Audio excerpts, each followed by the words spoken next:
Freeman, what's cracking, fam?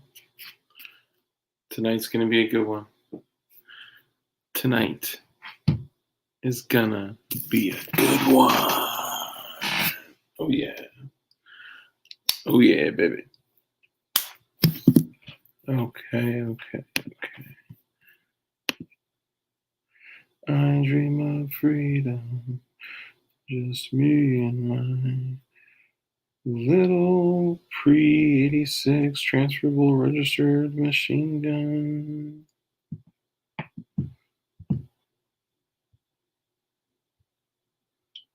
All right, hold tight. We're gonna get everybody up in here. What up? Hello, Freeman. Hello, Tucson's finest. Hello, Mitchell Black. Good evening, Steve Anderson. Hello, Bill Blasco. I'd like to invite all of you, 831-330-8004. Hit Detective Kimball on the low. Oh, thank you. I'm so glad you had my attention with machine gun. Does RT stand for Rudy Tooty? Point and shooty? All right, hold on. Oh, do not end broadcast. Guys, tonight is going to be exciting.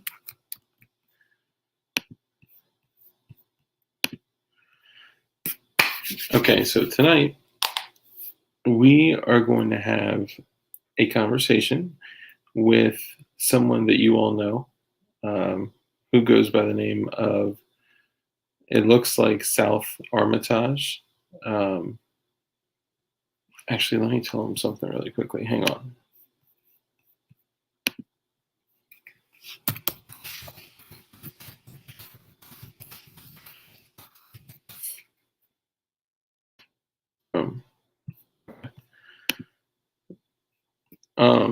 Yeah, so we have been waiting for this one. Yes, as have I.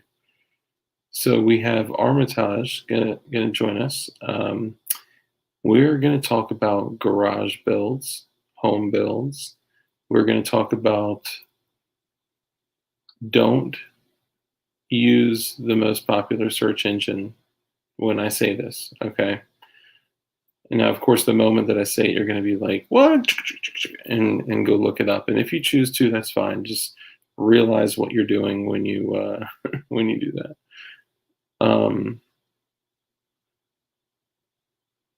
Damn competition with CRS. I know he went live for his weekend chat on Thursday. I'm like, bro, you're tripping.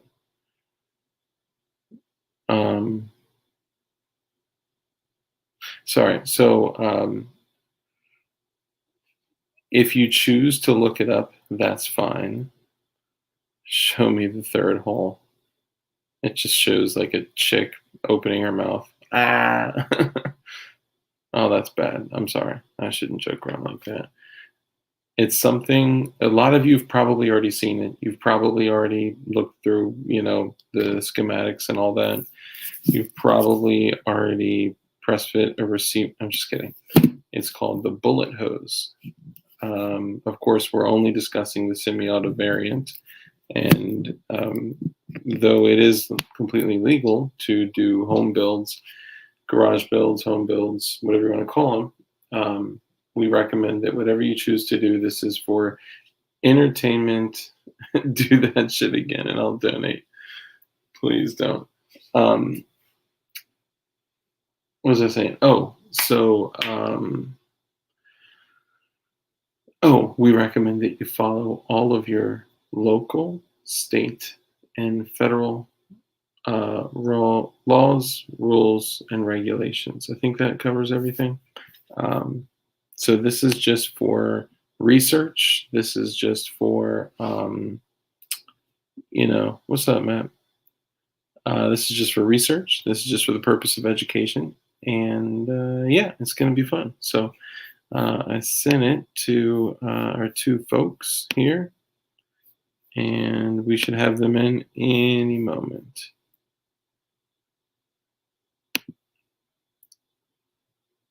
Okay, so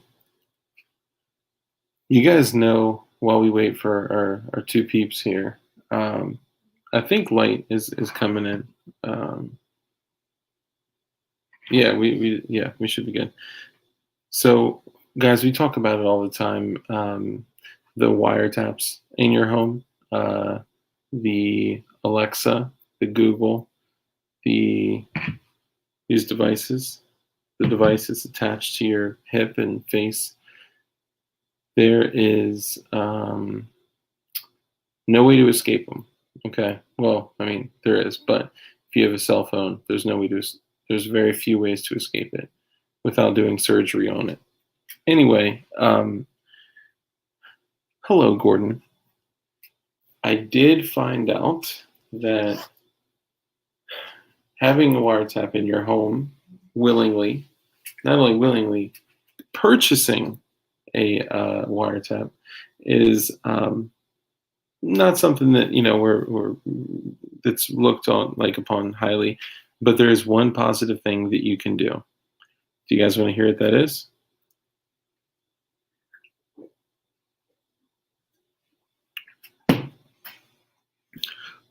Gordon Freeman, what's up, Matt?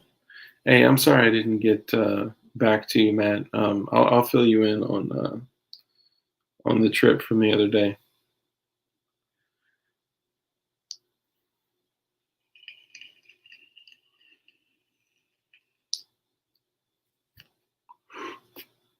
Okay, so here's a good thing that you can do.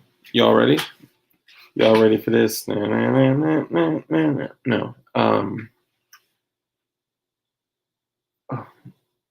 Oh, it is unmuted. Okay, Google. Play I Dream of Freedom by Dugan Ashley.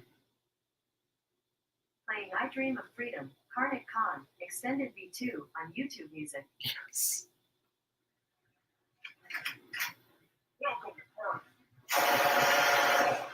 Aliens defeated. Can y'all even hear that?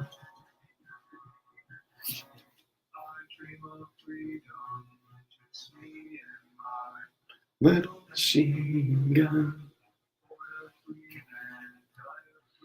Did you guys see that the 5.56 barrels got released today? I did not.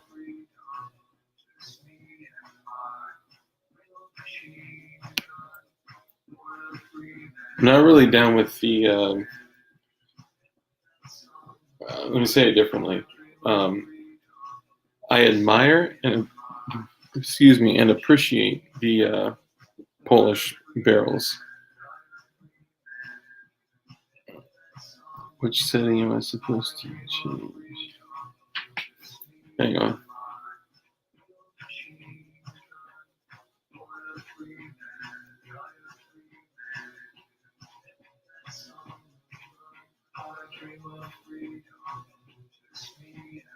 Hang on 1 second, guys. I'm trying to get Armitage up in here.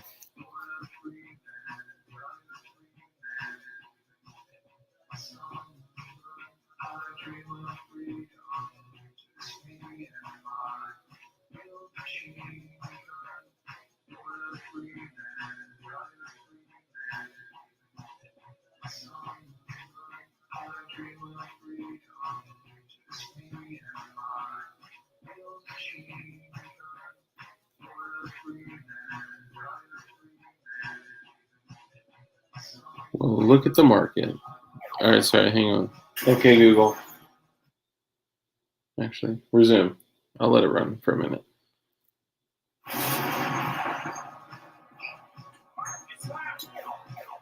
Sport brand was cracking fame.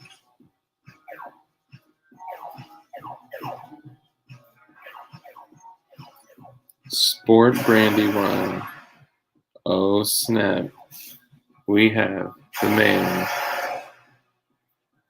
M2. Okay, Google. Stop. All right, Senor Armitage, you ready to come in? All right, everyone, please give a warm, welcoming round of applause for your boy, Mr. Armitage. How you guys doing tonight? I'm not real sure how to see the chat and the hold on. camera at the same time. But did manage to get past. I don't have audio. Oh, Is no, don't tell me. Can you hear me? Hear you? Can you guys in the comments hear Armitage? Yeah. Don't tell me this is doing it to me again. Can you hear me without the headphones?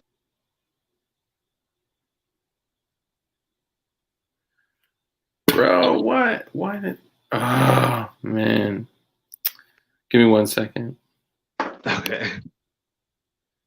Yeah, so when you're doing it on Safari, it'll start clicking in the beginning. And then it'll kind of adjust. But I'm not getting any audio from him. I'm not even real sure. I think the mic is down here. Is that any better? Give me 1 second. I'm wondering, it might be on my end. I am not 100% that I have this. Accessing audio and video output. It's maybe.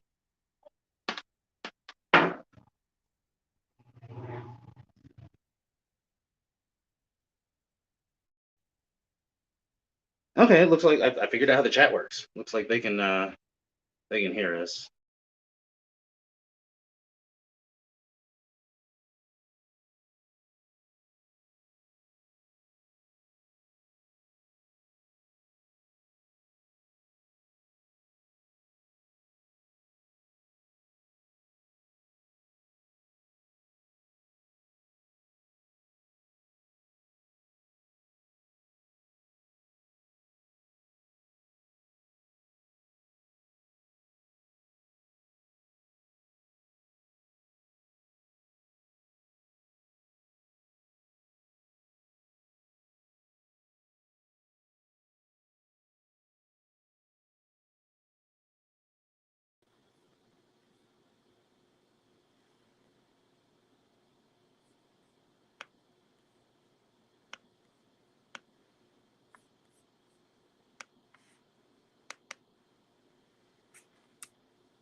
And can you hear me now?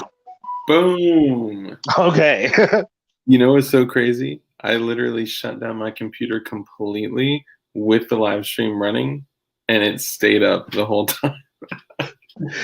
But I kept hitting the back button, so because I wasn't real sure how to bounce back and forth between the screen where I can see you and me with the camera and between the chat. So I kept hitting the back button and leaving the thing completely. Oh, well, so they can still see you if you leave to look at the chat. You're still visible. They can still hear you and see you. So just FYI. I'm so awful with tech. I am surprised that I managed to get it to work. At the beginning, it kept saying that if I wanted to, I could join without the mic and the cam, which I didn't understand. What's the point of that? Yeah, right. It's like just gonna lurk. Yeah, just hanging out. I'm the black square in the corner. All right, so let's get light back up in here. Hang tight. All right, everybody, unbeatable anti-fash. Can I just say that it's so great to see you, around here and see your comments, and it's just great to have you here. Blues Dix, what's up, brother? Uh, I while we wait for light, I'm gonna say something crazy. Are you guys ready for something crazy? Always ready for something crazy. I met up with a DLD viewer today in person. Sweet. Yeah, I knew that there was a possibility that he was going to murder me and wear my skin, but he ended up being a cool dude. I mean, he was a wacko, but he was a wacko like us. But yeah, I think we're all a little off, but in the same way, and so it's fine. Yeah, he's a cool No, dude. that's all. No, that's all y'all, man. Straight up, I'm good. There's no Yeah. craziness here. Nothing. Ultimately, I think a lot of it is kind of like on Arms List. You're like, oh yeah, these are like crazy survivalists that I'm going to meet to get this magazine or whatever, and then you get there and it's like, oh yeah, it was a 60-year-old guy and his aunt. Wait, funny. when you say 60-year-old guy and his aunt, were they wearing like flower headbands and wearing white robes and stuff, and you just In a happen to van. not see the rest of their people, You on know, the the funny compound? thing is you do get a lot of that type, I think, at least in Colorado. Oh, Yeah. dude, I have friends in Colorado, and they were like, I genuinely live a mile away from a cult.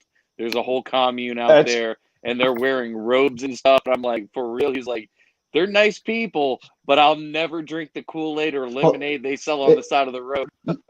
You know what it reminds me of is that Bruce, what was it, Sixth Sense, where he saw dead people. I see cult people, and the thing that's scary is they don't know they're in a cult. Oh yeah, that's the scariest. That's too funny. I got an update on my son. Okay. Yeah, what happened with that? So, are you aware that he left this house in shorts and socks? Yes, Yeah, I do remember you said he Okay. didn't have shoes with him. Nope, no shoes, shorts, and socks. And I should have yelled at him, "Don't walk in your damn socks! You'll ruin them!" while he was walking down the road. But I didn't do that. I'm like, he already got kicked out by his mom, and I'm the one to kick somebody out of the house. His mom did that, so that tells you a lot. Ended up, I knew where he was going. I ended up following him just to kind of see if he walked past this one specific street and kept going. I knew he was going to his fucked up friends where he's buying all these cartridges and selling his electronics and shit to be able to buy weed cartridges. Mm. He didn't walk past it. He went to the person who runs a church, and he's also a pastor, went to their house. The father didn't even know he was there, just knew that he wasn't there at church for youth group. And then when they wake up this morning, my son is there, and they're like, what? Well, that's a Why good are you sign. here? Yeah, why are you here? And he's like, well, I got kicked out. Why did you get kicked out? They're genuinely concerned, thinking, Right. we're, us as the parents are messed up or this or that. He's like, I've been making some really bad choices. Didn't deep dive on anything. And then one of the kids from that household drove him over to my uncle's house. And my uncle asked, because I talked to him today, he's like, hey, literally, Alex is here with just shorts and socks. You want to get together some clothes for him? I'm like, nah. He can enjoy shorts and socks. He's like, well, I'm going to let him take a shower. And I'm like, I'll allow that. It's not going to rain over the weekend. So, yeah, that's probably good. But I said, make sure all your electronics, old phones, anything upgraded, this and that, make sure he can't get access to it. So he's taken care of. I also spoke to the deputy that was supposed to come the other day. That is a friend of my family, and be able to see if I can get him in any kind of outreach programs, community service, stuff like that, to add focus to him and take up all of his time and resources and energy. They didn't come, but I ended up speaking to a deputy when I had to put some gas in my vehicle today. And he's like, oh, she won't be on for like maybe 2 more days, so I'll get a call in 2 days. But I'm going to put him with his former school resource officer, which is a former sheriff's deputy, which was also her former partner, and basically walk him over there, drive him over there, whatever I have to do. And whether he's feeding homeless people, mowing grass, this or that, I don't care. Put him to work, anything that you need to hopefully instill in this child that you're not going to get away with the stupid stuff. And hopefully we can get this thing handled and get this kid under wraps. He got turned down from 2 private schools. Today, I was trying to go around to put him into a smaller school, this or that, whatever I can. We ain't got the money for private school, but we managed to get a scholarship grant, and they're just not going to accept him because of his damn grades. So I got one more place left, and I'll be going there tomorrow. But I've been getting messages on his Snapchat from different people asking, oh, can you get me a cart? Oh, can you get me some tabs, like Oxycontin tabs or, hydrocodone? Like trying to be the middleman, trying to be the hustler, trying to go for the clout and all that. And I'm not playing that shit because nowadays there's no tolerance on school grounds.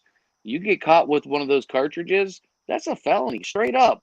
Like, there's no expungement. You're getting charged as a grown-ass man at 15. Well, and that's the thing. I don't mean to laugh before. It's just the situation reminds me so much of me at that age that it's like, oh God. Hopefully he dodges it, Hey, but did you have a diary writing out all the hood rat shit that you did? I didn't write down. I didn't log my information. But God forbid the cops get that phone in their damn hand and like fucking 60, 70 people are going to fucking jail. Yeah. Yeah, there's definitely a real high proclivity for people to do something and then snitch on themselves nowadays. The social media thing has created a whole everybody wants to fit in. Everybody wants to fit in, and they want to be accepted, and they want to be cool. They want the likes. They want the attention, and that's what social media brings. I'll tell you right now, I've learned from my 15-year-old. Thank God there's this many years between my 3 going on 4 and my 5-year-old that I know my younger kids, they're not getting a cell phone. They will keep a kitty tablet till they're 16 damn years old. And if they do get a phone, I'll make sure I get the jankiest freaking try to find the old school Nokia replica. You can play Snake on this bitch and you can call. I don't even think Nokia had text back then. Well, so, it occurred to me last night after the stream ended. He wants to make money. He wants to be like to get the status, the attention from people. So he's not making money. He's wants selling to his though. own personal items. So I have an idea in this, insofar as, and it kind of dovetails in with the building thing. If you were to get him some handbooks and or teach him how to do like woodworking or something so that he can make something to actually go and sell it. You know what I mean? Teach him a more realistic hustle. Let me throw this out at you. I told him to go around the neighborhood like 2 years ago and knock on every neighbor's door and say, hey, I'm a local kid in this neighborhood and I'm trying to build a lawn mowing business. That's what I did as a kid. Dude, he was making like $280 a weekend just on Friday or Saturday and Sunday. And guess what? Once he got his money, I'm not going to call him. I'm not going back. Like, I had to hustle and tell him to do these things. I'm like, you know what? Screw it. Your dad does side work doing electrical. This is back before my workman's comp bullshit. I'm like, all right, no problem. I'm going to go do that damn job because it's a 15-minute job and I'm going to make $50. Yeah, make the extra change. Well, he's given all these opportunities. I have all these how-to books and stuff like that. I forget what it is. Popular Mechanics. When they offer like their hardback books. Dude, I got from like 1972 to 91, like the full spectrum. You want to do electrical transmission repair? Yeah. It's honestly, nasty. I'd like to take a look at those. Dude, I'm telling you, that actually came with when I bought the house.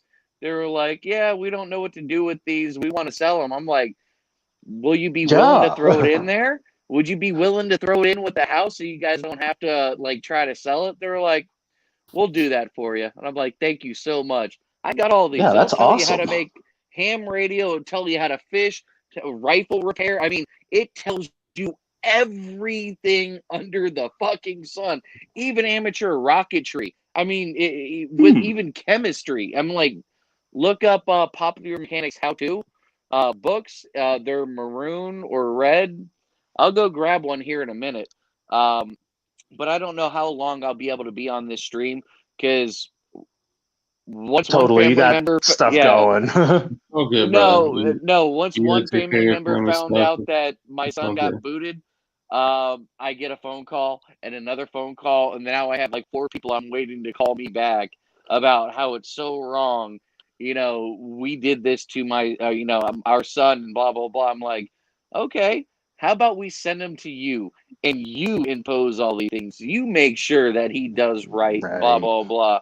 I'm like, this kid needs to learn to be humble and respectful. And I need this motherfucker coming back on his knees crying, saying, "Mom, Dad, I fucked up, man. I am sorry. I didn't know. I need some type of fucking remorse." Because when you're given that Columbine, hey, yeah, we caught you smoking fucking weed pens on Snapchat.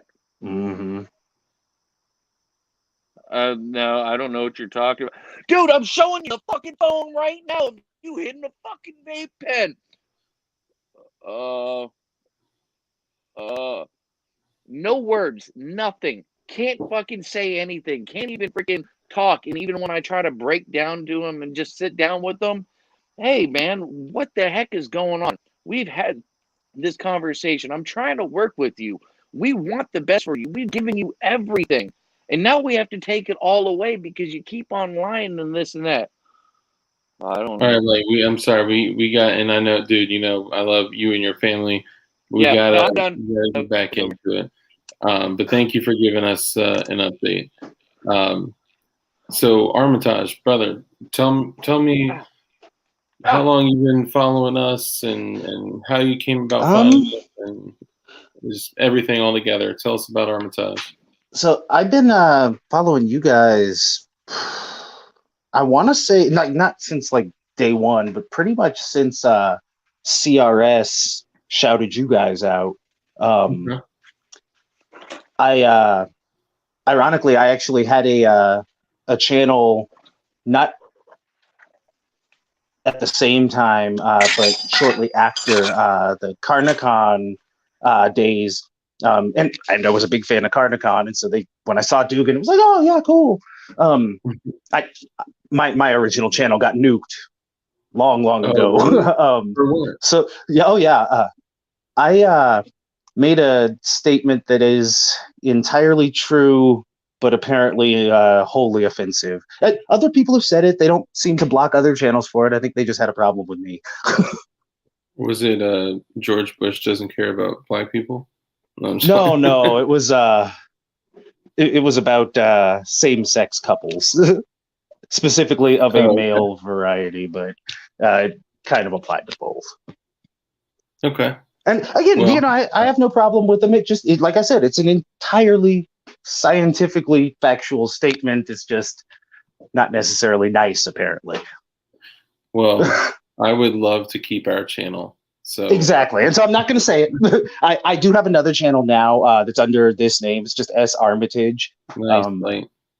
That one has been kind of hammered down too. I kind of took a break for a while, and I started posting things again a month or so ago, and about half of those have been taken down for seemingly no reason. I'm sure it's some kind of algorithm to where they're like, oh, this is that same guy from Triggered TV, and I don't like him.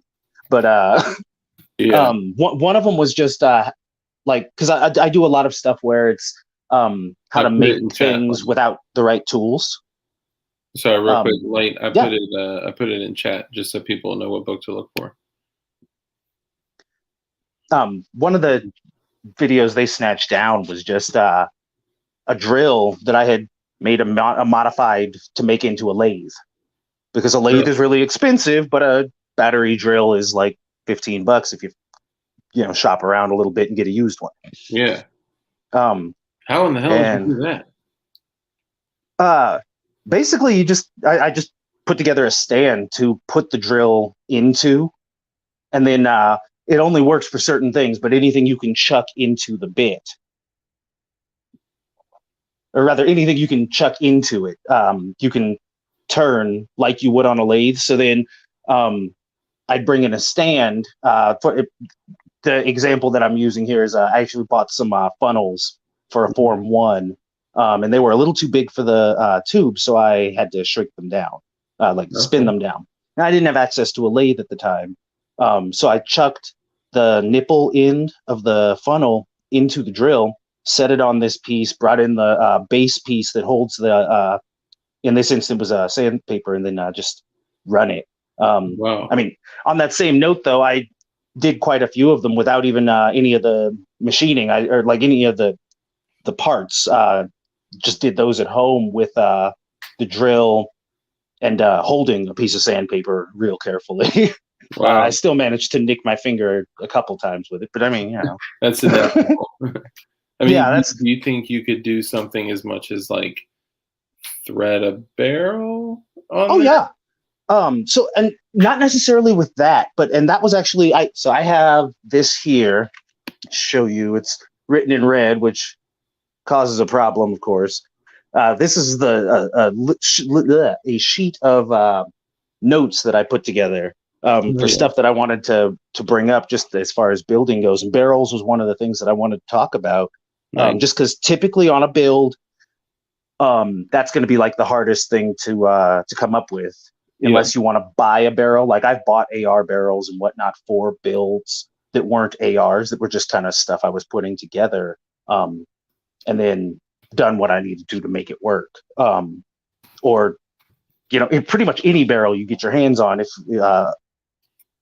if the build that you're looking at, happens to be the right caliber, then you can probably adapt it more or less. It's not going to be commercial quality in most cases, but still. So because of this whole thing with the 3D printing craze, it used to be you had to get a lathe and ream a barrel out, like a piece of bar stock, or get something that was bigger or smaller rather than what you wanted to shoot to rifle it out. But this electrochemical rifling is a godsend. Yeah. I know a lot of people are still kind of shaky on it because it's meh, but I don't have that's any experience with it at all. I know, Light, you mentioned it before. I just don't have any experience with it. Do you want to kind of let people know, like, bird's eye view of like what that is? Basically the idea is it's like anodizing. So in this instance, you'd take a lot of the time I use like hydraulic tube, just because it doesn't have the seam, and because it's hydraulic tube, it's rated for a slightly higher pressure than like plumbing pipe that you'd be going to get at Home Depot. Although you can get hydraulic tube at Home Depot too. So but then there's a jig that you have to 3D print, or if you're particularly mechanically inclined, or if you have the tools, you could make that basically you, just like anodizing, you remove enough material, though, as opposed to just a little bit. You remove a ton to bore out the barrel to what the point you want, or to put the rifling in it. Use there's a second piece that has a copper wire that you run through it, and it's lays it in the pattern. And basically anything close to that metal, it'll remove. So it's really just anodizing more or less, but with a bar for creating your bore, and or creating. There's another piece that's a little wider for your chamber, and then the rifling you do. I do, at least, with copper wire. Damn, that's pretty intense. Yeah, I've heard some pretty crazy stories. Now, the rifling will eventually wear out. Yes. Right. Depending on the material that the barrel is made of, you'll get a little more or a little less. Also, depending on the pressure of the round that you're putting through it, you'll get a little more or a little less. But, you go and granted, I am a cheapskate. So a lot of the time prior to all of this stuff that kind of started jacking the prices up once the parts were gone, if I was buying a barrel, I was buying that $65, $75 barrel off of Delta Team Tactical. But if you were buying like a Daniel Defense or a Criterion or Lilja or whatever, you're going to spend a whole lot of money on that versus. Yeah. Well, dude, and I'll tell you, like a lot of people, so we're in this world of consumerism and I want it right now. Right. So a lot of people don't take the time to shop around, and they don't take the time to like have patience to wait for a deal. So I wanted a Mark 18, right? That was like, I love the Mark 18. Yeah, it was like, I am going to have a Mark 18. And the Daniel Defense Mark 18 barrels with like just a gas block are like were like $329. I don't even know what they're going for right now. And probably $5. Yeah, probably. And there's just something special about 10.3. I don't know what it is, but there is. I kept running, and like I found other brands pumping out. I was like, maybe I'll just get a 10.5. What's 0.2? But the 0.2 does make a difference, at least in your mind. Like it feels different when you pick it up. I know, and when you're running like I got a 9-inch handguard on a 10.3, like just that little like, I mean, it's just it's pretty, right? Absolutely. Anyway, I ended up bumping in. This is when I worked at the gun shop. I ended up bumping into a guy who was like, dude, I'm moving into another state and I got to sell a bunch of stuff. And I was like, well, what are you selling? He's like, oh, I got this Colt barrel that I cut down to 10.3 inches, and I got that thing for $80. $80. Screaming deal. I actually just got a billet upper for $25 on a real similar thing. What? Yes. Nice. It's stripped, but I had other parts to where eventually I'll be able to put it together. Ironically, right now I don't have any firearms in my possession just because I'm in this weird transitioning phase of a move. So everything's kind of stored up safe. But it's funny because the only thing I've got as far as like my SD kit is this. It's a what's that? Get it for the camera. That's a Titan OTF. Oh, nice. It's kind of cool because it's survived. Like it still works perfectly. Yeah. The blades I thrashed on it. I use this as a screwdriver, as a pry bar, as everything.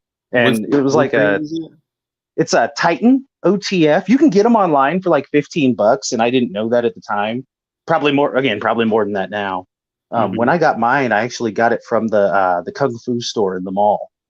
And the guy was asking, he was asking $45 for it, and I was like, I don't have that. He's like, well, what do you have? And I think I walked out for like 32, something like that. Yeah, so he still made his money, but I felt like I got a good deal. Yeah, I mean, for an OTF, that's a good deal. Well, it's like crap steel. Yeah, I mean, and that's kind of. So when I'm looking for like real like work knives that I don't care about, like stuff that I'll take out in the back and just beat the piss out of, I want to use like a Kershaw that I got for like $7. Right? Like I do the same thing. I do. Walmart is great for those. Oh hell yeah, yep. The what is it? The Ozark Trail shit. Yeah. Get those for like $5, and then just annihilate them over the course of 6 months. But it's like I don't care. It was $5, and then you can take the metal and turn it into something else. Or honestly, is Matt in the chat? Yeah, I'm sure Matt. We ought to set up some kind of thing where we just send him all of our defunct knives, because I'm sure that's the having the metal on hand. And dude is a friggin' artist. He would turn them into something worth having. Oh hell yeah, dude! Seeing what he's done has just been awesome. Absolutely. You're right, John Rice. There are Kershaws, like the Kershaw Launch 5. The that is, ZT. Yeah. I believe those are technically under Kershaw's umbrella. I'm not 100%. My cousin's the knife guy. Yeah, I even have, and I know we didn't come here to talk blades, but, it is what it is. We always got to get a little knife talk here. I know. We're talking about parenting, knives, guns. So this Emerson Nice. is, so my daughter put a sticker on it. But this is an Emerson, That's awesome. and it's got like the, upswept kind of bolo style.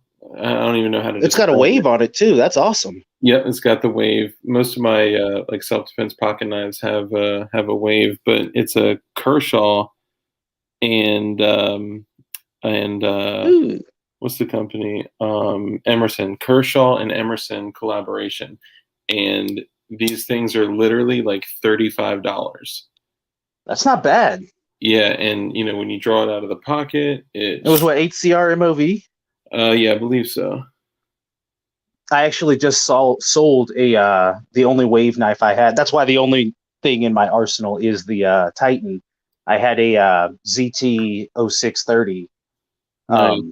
And I swapped that out for basically a bunch of AR parts to eventually put something together. Yeah. Well, I know that's what we're here to talk about. So, and I probably derailed you, but no, you're good. You came over to us from CRS Firearms, and more or less, yeah. Okay, all right, and obviously you were a Carnicon fan back in the day, yes, and all that. Screen cracked. Yeah, no, you think your screen is cracked, GKT? Look, oh, hold on. Let me see. You can't even see it. Oh, it's the Spider-Man app. Oh yeah, look at that. It looks camo. Yeah, so cool. So what keeps you around? What do you like about our channel?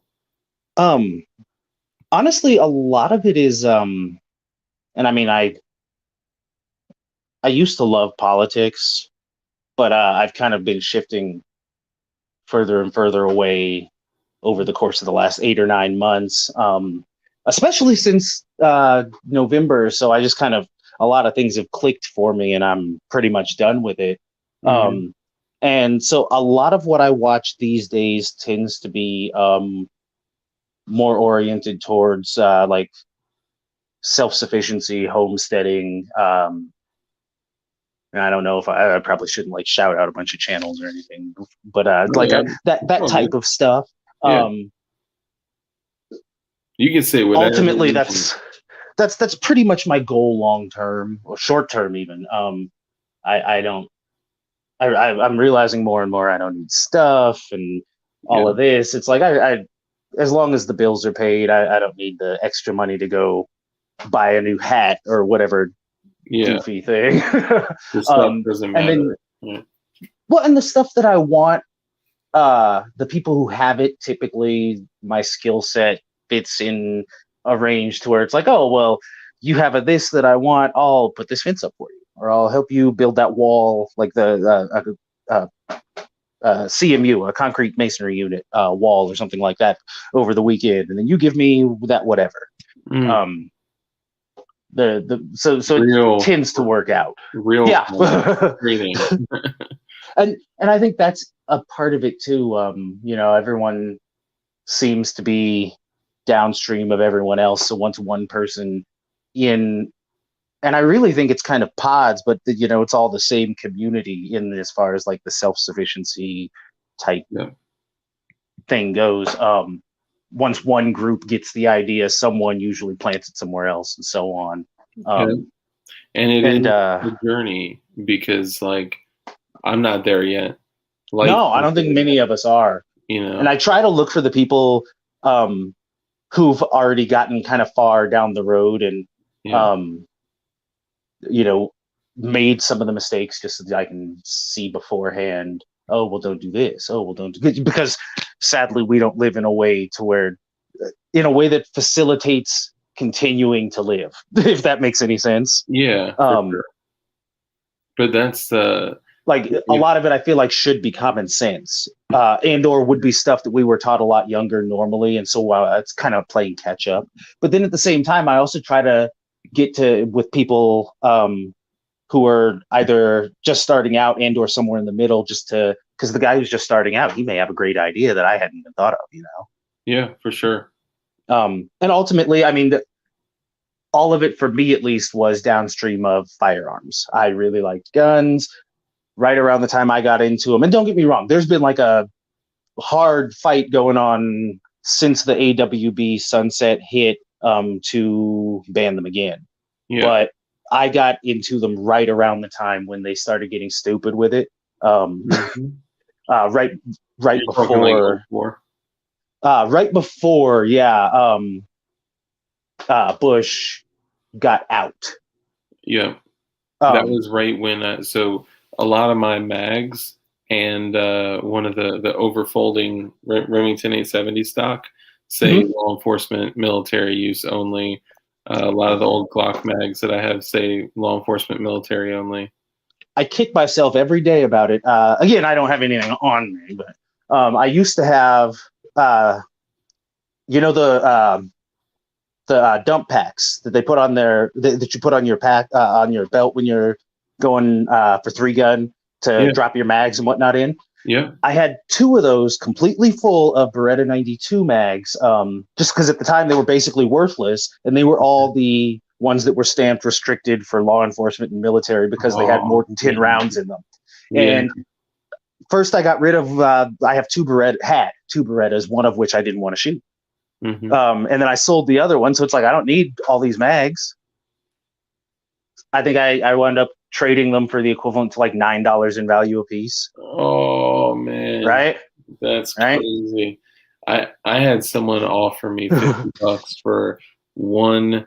I got a Glock 19 mag. I got a Gen 2. So I like the old Gen 2 Glocks, and I got a couple. Totally. from- The 2 and 3 were both awesome. I don't know Oh. what they're doing with the 4 and 5, man. Yeah. It just seems like more expense for, unless you're lefty, it just seems like spending a lot more for no controls you're not going to use. Yeah, and also it's like, and I get it, like, you know, ambi firearms are important, right? And I know, guys, Yeah, absolutely.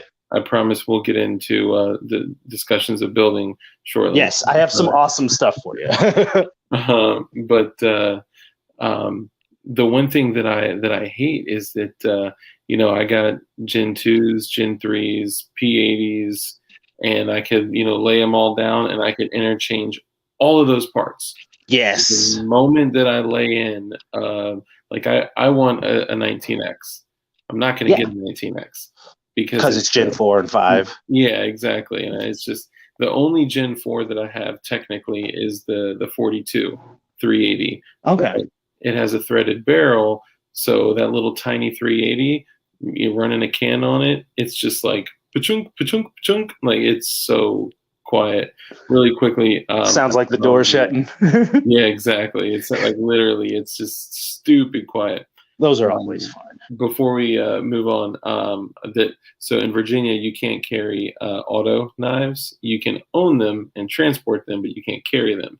Interesting. So Colorado actually just got the ability to own and carry them. Really? Yes. I think they were the same bill, but they happened real close to each other if they weren't on the same piece of legislation. But until relatively recently, Colorado was one where you couldn't have anything. So this and is ironically, one that I would actually rock. Like, I would carry it on the daily, but it's clearly not a tool. So literally what I do is I slide this through the molly on my plate carrier, just for like the bad day that I got to throw it on. But this thing. Now, you know what you do? Get one of those little whiteboards that's like the size of a laptop, put it in your bag, put a marker with it, and if anyone asks, that's your pointer. See, I like the way you think, man. I like the way you think.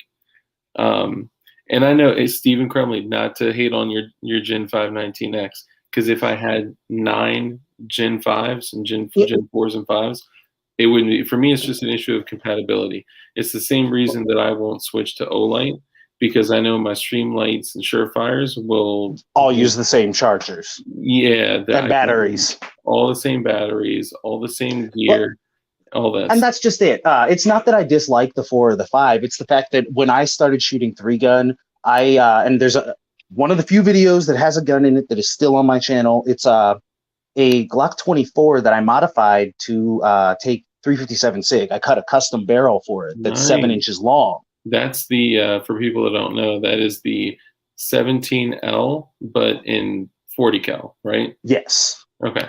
And then I cut a custom barrel to put it in 357 SIG for the plus power in competition. And nice. Granted, I'm relatively recoil sensitive, so I couldn't really do the 40, but the SIG is kind of a back and forth push like a 45, whereas the 40 is the 40. It tends to be really flippy. I always liked the 357 SIG. I just got away from it when I felt like 9mm became much more technologically advanced over the past like 15 years or so. The whole thing with the technological argument for ammo, and don't get me wrong, it's not wrong, is the 9mm has advanced because of better powders and so on. Yeah. But that applies to every other round down the road too. A lot of the time they will actually, like, I know the tin mill is the one that everyone uses as the example. They can't really load the tin mill the way they would if they were doing that, because the barrels aren't necessary and it eats them up. Yeah, they're not really designed to hold up to it. And so there is that issue. So hot. But yeah, it's so when you take that same, and that's kind of the great thing about the SIG for me, at least. You can fire form the brass out of, or at least I fire form the brass out of 40 cal brass, which is super cheap and available all the time because no one wants a 40 most of the time. Unless they're going for a self-defense thing. Like if it's, for competition, for plinking, whatnot, that's usually not the choice that people make. That's like I need something to stop the bad guy. That's usually more the end that I see people picking the 40. Yeah. So, the brass is easy to get, and it's 9mm projectiles. Yeah. So between the powder and the projectile, I still get both of the technological boosts that have come along with the 9 in the SIG. I don't know if box ammo, like if manufactured ammo from the store, would necessarily be that that performance level. I know, like Underwood and whatnot, some of them are, and Horrenday makes a custom load that's actually really nice, but.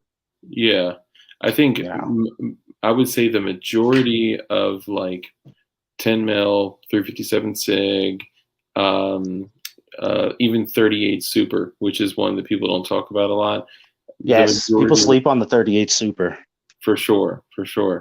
The majority of those factory loaded ammunitions are dramatically undercharged. Yes. And you could get some like, even like, let's use 10 mil, like you said, for an example. Underwood, Buffalo Bore. Totally. The Buffalo Bore is some gnarly stuff with the 10 mil. For sure. So there's a lot of ways around it, but I think a part of it is also the barrel that you use it in, especially with the SIG. The trend has been it's secular. The trend has been to going towards smaller guns. Mm-hmm. And so the SIG doesn't really get to compete there. In even a 19, or in that case, a 32, it's not going to really make much difference because the barrel doesn't give it enough time to fully burn. You don't get enough spin, so on.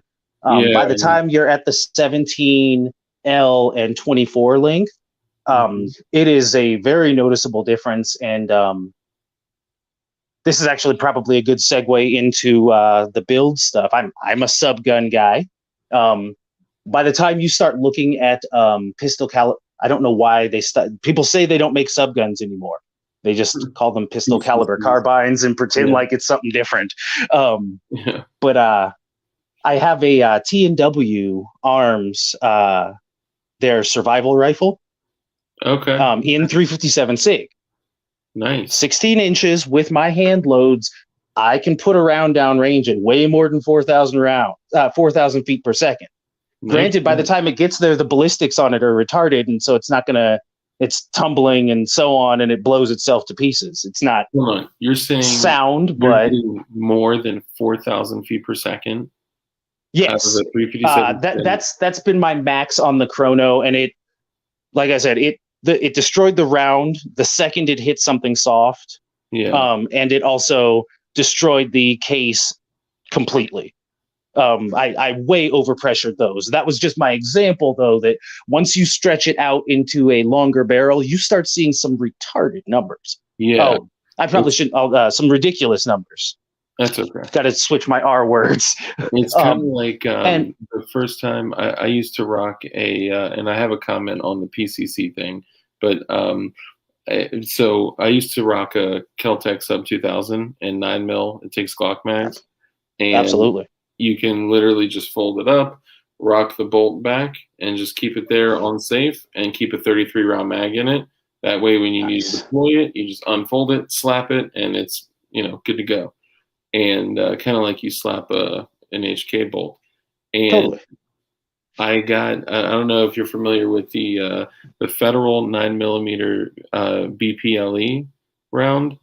It is the 115 grain plus P plus, and yeah, that's some screaming hot ammo. Yeah, and that's some like cook your barrel ammo. Yeah, well, I killed a Sub 2000 with it, and I was. And I mean, they're not expensive, but those have never been cheap. Yeah, no, it was like, I think that one was like $450 back in the day. I got one for under $4 before, but I think the hottest we clocked was like 3180 FPS out of a 16.5-inch barrel, which is pretty ridiculous for 9mm, because even the Liberty Civil Defense stuff that I have, which goes through armor, it's the 100% copper. It's the vampire bullet. So of course I label the magazine Light Armor 3A, but it's the all silver, 100% copper. It's like you guys may need to help me. It's like literally like 65 grain going 2,000 feet per second. It's nuts. Honestly, I think that's one of the cooler things about the 3D printing thing too. There's a guy who keeps coming up with this weird plastic ammo. It's 308. It's just, again, just insane numbers. Granted, it's factory loads. Ammo? Yeah, it's plastic 308. Really? Apparently, it's, I think, 70 some odd grains. Wow. I want to say, or that actually seems high now. I've seen some of the stuff, like some of the manufactured polymer stuff, and I was always kind of curious, but yeah, I don't know. I'd be really curious to get into that. That's still out of my wheelhouse for the moment. Once I have a base of operations to like actually set up and do something, I may play with it a little bit, because it does seem really cool, and it weighs nothing, so it should be able to move pretty quick, I would think. Yeah. So what I asked in the I know that's training ammo, anti-werewolf rounds. They do look like vampire rounds. They're like straight silver. Those Kate Beckinsale Underworld rounds. Oh, so they're really. So they're 90 grain, going 2,000 feet per second. Okay, thank you, Cowboy Pain. Well, and granted, it would only be a handful of like factory loads, but there's a site called Ballistics by the Inch. I only know about it because they have a lot of data on the 357 SIG, and I'm a SIG fanboy. So, but they do have some interesting compare and contrast for each inch of barrel that you add. Obviously, how many rifle landings and so on you've got would affect that too, and all kinds of other stuff. So it's not like the most scientific thing ever, but there's some interesting data there, and it's not just on the SIG. They've got like 40 or 50 different rounds. I don't know if they still have funding to the site, but they do seem to still add stuff every so often. Nice. So so what did get you into building? What was did you start I like building designing? stuff, honestly. And the thing that really got me was it was right at that point where and I don't know the exact year. It was right around the time when they were switching the laws in Colorado to where you could no longer do person-to-person sale. Okay. Is that still the case out there? No, you can't now. Now it's like, as far as I know, Kentucky is the only. Kentucky and Tennessee, I think, are the only ones that have person-to-person sales still, and that's actually a part of the reason why I'm interested in Kentucky, because it's a pain in the butt. If I can just show you my concealed carry license, and they go, okay, clearly they thought you were good enough to give you a license to carry the damn thing around, so why waste the extra $30? Yeah. That's a whole box of ammo now. Used to be 3, but still. Yeah, or more. Yeah. Yeah. So you just like building stuff in general, like. Yeah. Well, and so around that time, I actually I had a buddy who had Draco, one of the, not the mini one, but the full size Draco. So it was a pistol, but not the super shorty. Yeah, like 12.5-inch. I love those things. It's like 10 or 12, something like that. Okay. I don't know. I'm not an AK guy. I should bring that to. I like them. They're cool. I am an AR platform guy and/or an ish platform guy, which is I'll probably get to later. It's usually when it's like a whatever. I have one that's a WA 2000 ish. Okay. I have an AUG ish. Gotcha. Now, are you talking that you put together, or are you talking like yes. Okay. Yes. Okay. Well, hopefully, hold on really quickly. Hopefully you guys just heard that in the comments. Say those two things one more time. I have what I call a WA 2000 ish, and then I have what I call the WOG ish. AUG ish. It's a WA 2000 and an AUG semi-compatible. Like I guess it's as close as I could get. Like if you put them side by side, you would tell mine from the other. My WA is in 6.5 Creedmoor with an AR barrel. Okay. The wood, I didn't have a WA on hand because it's one of the rarest freaking guns on the planet. So I didn't have the wood to. I figured that would draw somebody's attention. Yeah.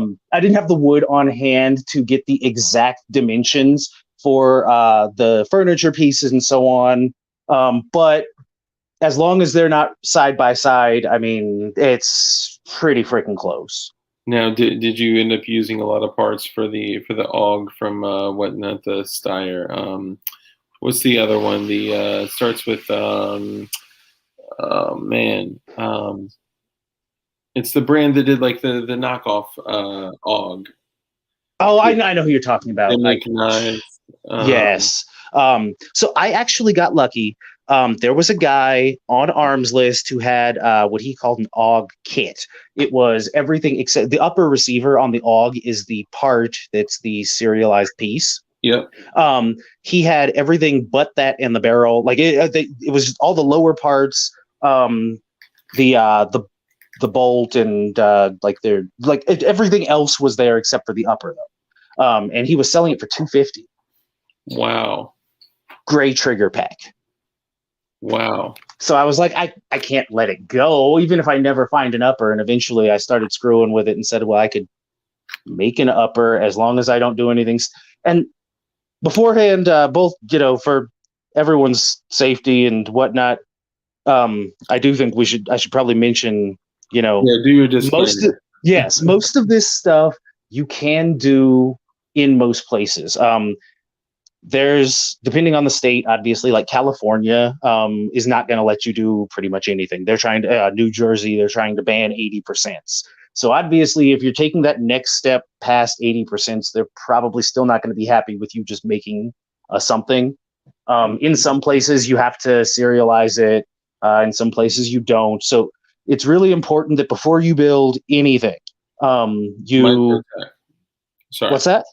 Microtech did a STG 556, which is the AUG Yes. clone. Sorry about that. That was it. Mm-hmm. Microtech does do really good work. But just make sure you check your state laws, your local laws, like in the county, your and the federal laws, especially with how they're moving now, because they're changing a lot and fast. But by and large, you can pretty much build whatever you want within reason. You still have those same rules as when you're buying. Like if you're building an AR from a lower, be it a completed or an 80%, or personally, I actually like to use castings when I'm doing my AR builds.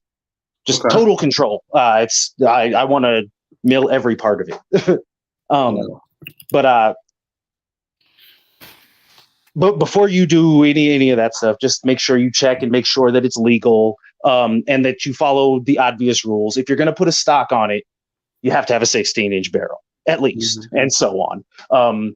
It's not worth the pain in the ass, and I do mean the pun there. Like, provided you survive the raid, it's not worth the pain in the ass. Just do it legally. And I've actually got some really interesting tricks, because everyone like has this thing where they want to collect licenses in the hope that they can get a whatever. It's a terrible idea for a couple of reasons, especially if you're looking at like older stuff. I really love Stin guns. You can't get like an SOT in a class 7 and then have a Stin, because the whole idea with that is that you're selling or potentially going to sell whatever it is, and there's no law enforcement or military that's trying to buy Stin guns. Yeah.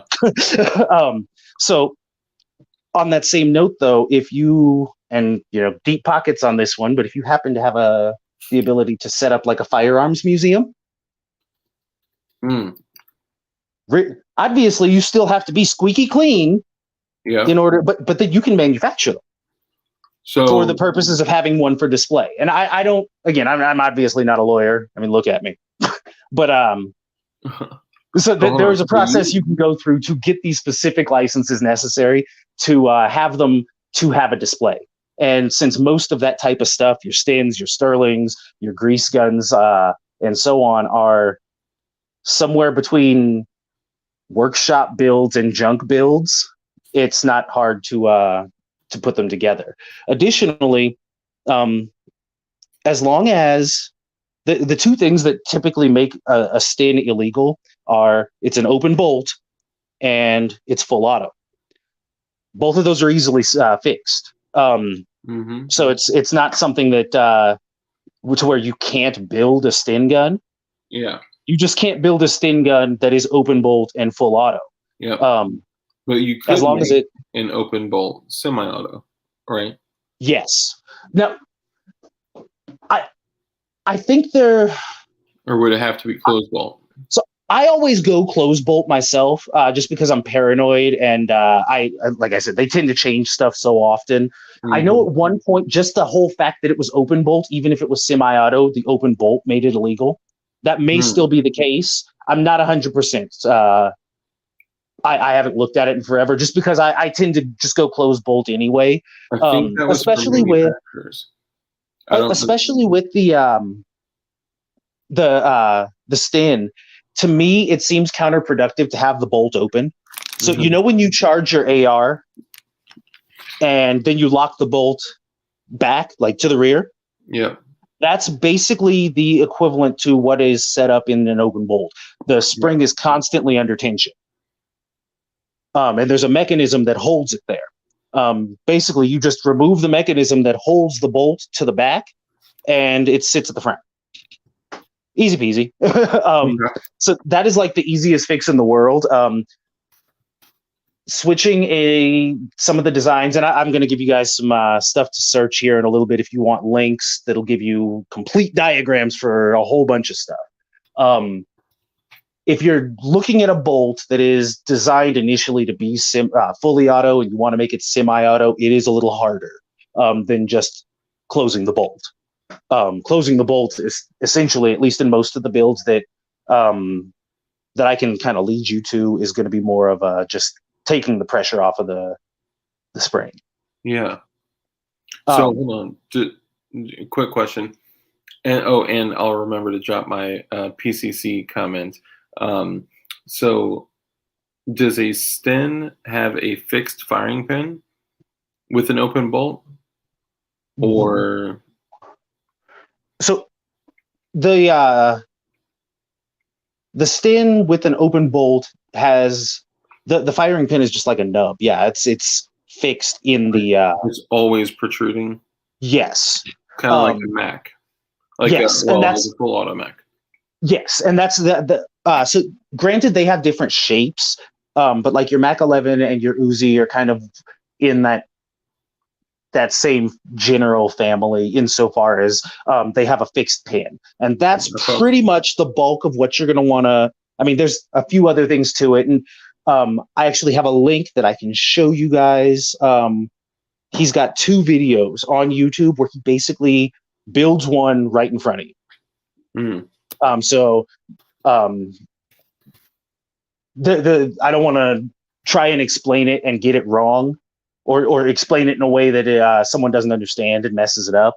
I'll just give you guys this guy's channel here in a sec, because he'll give a much better explanation for how to swap the bolt from semi or from fully auto to semi. But basically, yeah, you just want to swap it from a fixed pin to a floating or what have you, and it's not that hard. Yeah. I was just curious because like in my head I'm trying to think like, okay, like I messed around, like if you guys look at my other channel, Dark Mavis, I had to pull down some of the stuff because some of it, like I was foolish about personal information back then, so I had to delete like 20 videos. We've all been there. Yeah, right. But I there's a lot of footage of me just dumping, registered transferable pre-86 M4s, ARs, M16s, right? Max, stuff like that. And like in my head, I'm like, okay, so I know that like a Mac has a fixed firing pin, and like it's almost like when you spend your whole life like with closed bolt firearms, it's almost the open bolt seems weird. Super weird. Like the first thing you want to do is drive it home to chamber round, and you're like, no. Oh, hold on, goddamn Bacon. Every time you walk in here, Bacon, you do the 2-2-3, brother. I appreciate you, man. Thank you, brother. Let them burn went longer than I thought it would. It always does, man. Thank you, brother. That's not a bad thing, though. Yeah. Really quick, my PCC comment is, if as firearm owners, if we desire to keep pistol braces alive, and if we keep calling these pistol braces pistol caliber carbines, we are killing ourselves and we're shooting ourselves in the foot. Absolutely. Because it does draw that. I mean, we know what they are. Exactly. It drives me crazy. It puts them in that category, and it's like, it's really not. Yeah. Granted, though, did you guys hear that thing about the bump stock today? Sixth Circuit. No. Put me on. They said the bump stock is not a machine gun on the Sixth Circuit earlier today. Really? It's not a stock either, though, yet, apparently. I guess they're in some kind of a weird limbo phase with it. But that's a step in the right direction. I think the fact that they're doing all this other stuff, it may not really matter if they, get any level of a success with any number of these other bills, but it's nice to get a win every once in a while. Yeah. No, that's cool, man. I know a lot of people have put a lot of time, money, and energy into reclassifying that and making sure that's not a machine gun, because that's bullshit. It absolutely is. It's crap.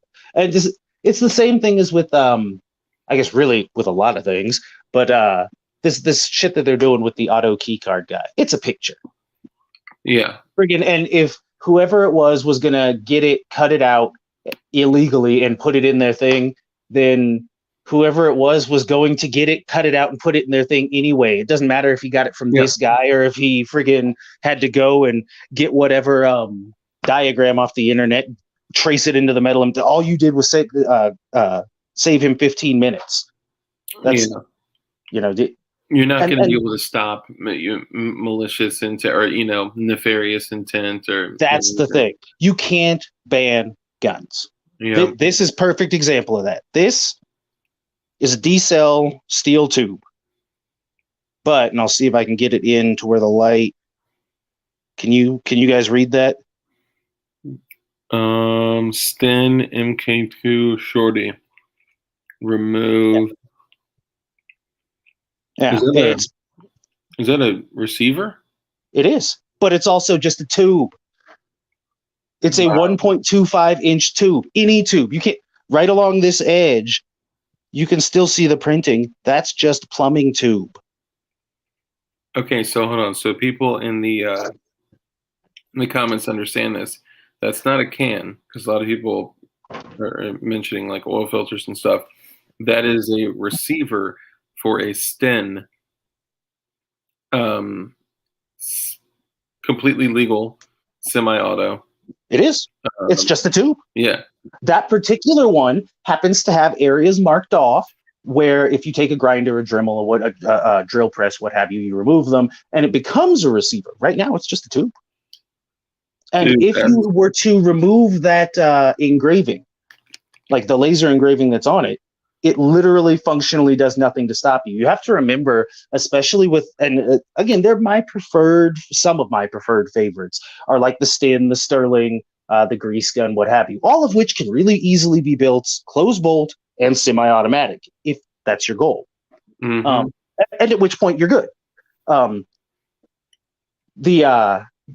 The thing about them is during World War II, when most of these designs were brought out or popularized, and I do say during World War II with the Sterling, because if you really look, especially as you start looking at the blown up diagrams and the X-ray diagrams, like when you start putting them together, you'll actually realize the Sterling is kind of a ripoff of the Sten.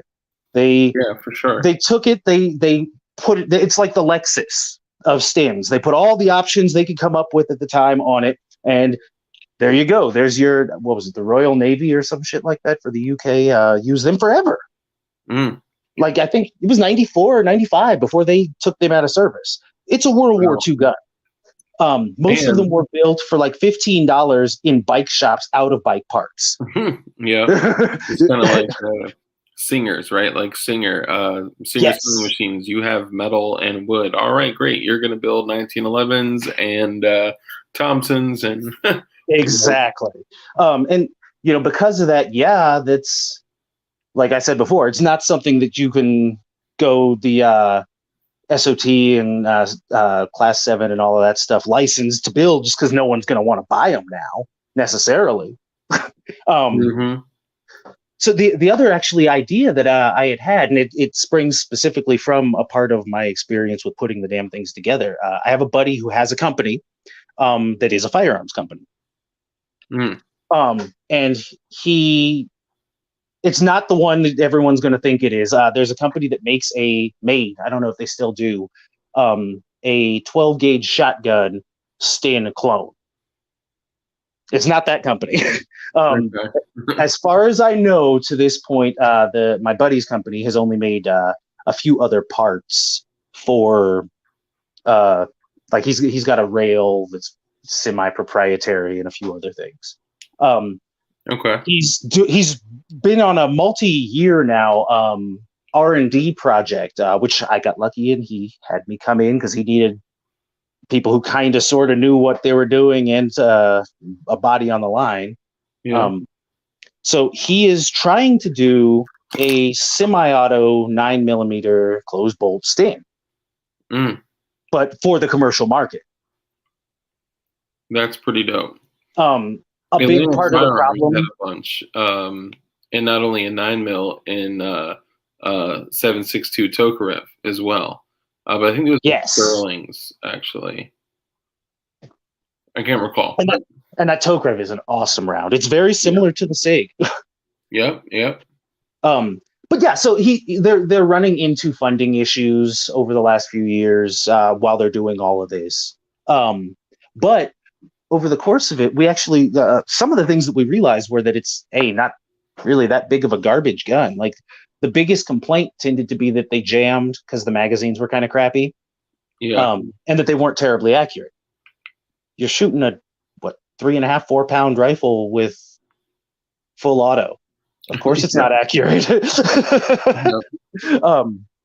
And same thing with the jamming. Ironically, as soon as you make them a semi only, and one of the other things that tends to give them a bad reputation with the accuracy is the Mark II had 2-groove rifling.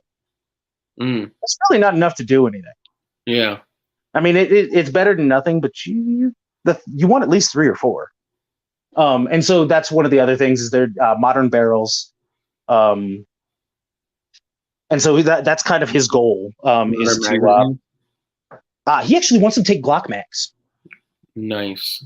And that's actually, I don't know if the video is still up. I have one. It's kind of my baby. I'm calling it the Stin 10 project. It's a 10 millimeter Stin gun. Nice. It's got an SL8 stock on it. An SL8 stock? Yes. Wow. So it's bullpupped. And that's kind of the thing that makes it funny, is because it's bullpupped, it's like the tube, the body of it is basically the whole thing. Wow. Kind of the bullet hose, super short.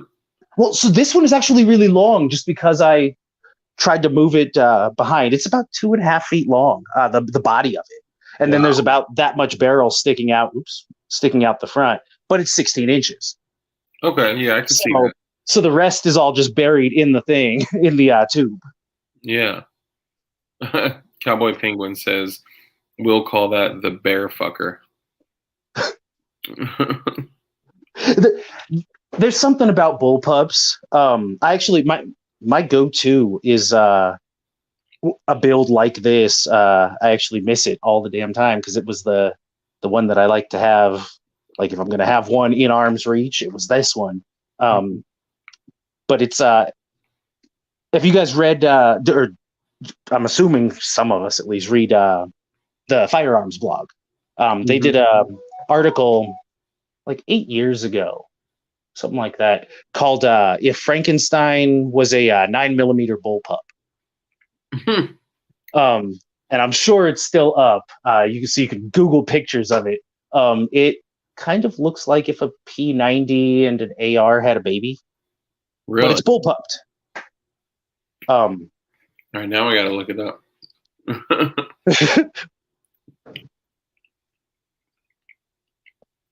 If Frankenstein, say it again. It was if Frankenstein was a 9mm bullpup.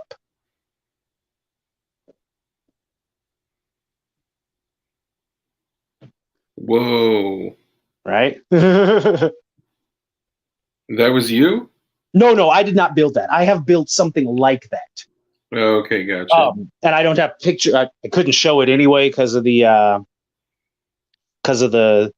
situation with YouTube and they're not liking people showing or handling them on screen. But it's similar to that. Yeah, it's interesting what you can do when you just hide the receiver and shit with like polymer kits that you screw together. Sheet metal, dude. You can go to Home Depot and get a sheet metal about half the size of the top of your washing machine for $10. Hold on, say it again. You can get a piece of sheet metal about half the size of the top of your washing machine for about $10. Really? You see the question on screen? Let's see if he's gonna get one of those Chitin Defense Bison kits. I don't know what that is. Yeah, I'm not familiar with that. I'm assuming if it's something for bison, though, it's probably hella big bore, so I'm in. Can you put a pic of it on full screen? Hold on. Yeah, the force reset trigger is dead. It's basically Yeah. a re configuration of the TACCON 3 MR trigger, which also was a dud. So essentially, if you're going to go binary, your best bet is to go Echo or Franklin, period. Yeah. Yeah. It's not binary, so you don't get that second shot. I realize that. But if you guys are looking for a really good AR trigger, and I use them in other builds that are not ARs. Like I will arrange pinholes to make these work sometimes. Those the Hyperfire Hyper Touch. It used to be. They're still not cheap, but you can get them a little cheaper, or at least I usually tend to get them a little cheaper. Again, from Delta Team Tactical. Those are. There's something about it. I feel like I shoot them faster. So really quickly, so that Bison is the it's like a crink. It's like an AKS 74U with a tubular magazine underneath. Oh yes. Yeah, those are pretty nasty. I have an interest. I don't really have the funds, and right now I don't have an adequate workshop to get a solid build going. So I haven't done much in a while build wise. Provided once I have some place to do a build the way I really want to, that would definitely be something I would look at. Those helical magazines, just something about them.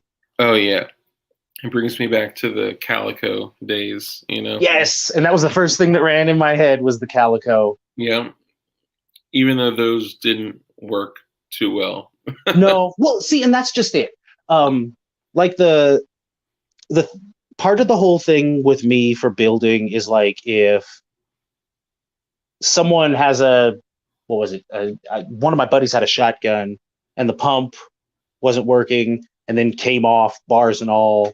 Hey, I'll buy it from you. Get a decent deal because it's broken, and then I never wind up building it back into that, but I have all these parts. And so that is actually a part of the thing that gets me is when the thing that the other guy, those Calicos that are half busted half the time anyway, they're expensive now because they're collector's items, but they used to be relatively cheap and people would sell them to you because they didn't work worth a damn. Yep. So then, you have a whole bunch of stuff that you can strip down for parts for other builds.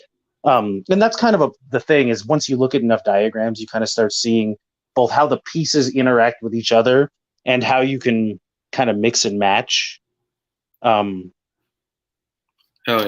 workings for this into the workings of something else. That's one thing that I've never done. So all the builds that I've done have been like a Glock is a Glock, an AR is an AR, an AK is an AK. I haven't really gone crazy. Now, my friends, people I know, they go crazy. So right now, so there's two things. One, I have a buddy. What's up, Apache? My two friends. One has a patent pending on a shotgun called called Proteus. And if you guys take the time to look through the patents, I like that he didn't name it like just a letter number combo. That's lame. Give it a good name. The Proteus is awesome. I like that. Oh yeah, it's sick, man. Number one, the tube is on top, barrel is on the bottom. It's semi-auto, and the handguard has a small piece of steel that's flared out where you can literally, it's non-reciprocating, but when you gotta, rack around in or, bring the bolt back home, you literally just put your finger on it and like that. And so you don't have to move off the fire control. And you literally take your, this is from my boy Matt. You literally take your round and slide it. So if you have it shouldered, you slide it right on top Oh, nice. Beautiful. Feeding is like he's going to make a killing in the 3-gun circuit. Everyone's going to want one of those. Oh my god! And you can It's get a- 9. I'm not a shotgun guy normally, so that's my weakest event or my weakest stage on any competition I go to. But a lot of that is just because it's not intuitive for me to bring it up to the bottom like that. Dude, there's like shotguns are such you have to get so much time behind them to really anyone can run one, but not everyone can really run them. Like I've met some shotgunners that are like crazy, and Proteus is a striker fired shotgun. So the I like trigger that. is ridiculous, and it takes any 870 stock. So you can put any factory 870 stock on it, and they've put like hundreds of thousands of dollars into it, and they're stuck because basically some bureaucratic BS. There's a guy holding them back from getting their FFL who sits on the board in the county that so he has an FFL, and he's like sees them as competition. Yeah. And all they want to do is assemble shit, but obviously assembly to the ATF means manufacturing. Exactly. Yeah. And you can only manufacture in an industrial zone, so it really limits kind of where, Well, I mean, you can only take the prototyping phase so far before it's like, okay, well, we have to do something else now, Yeah.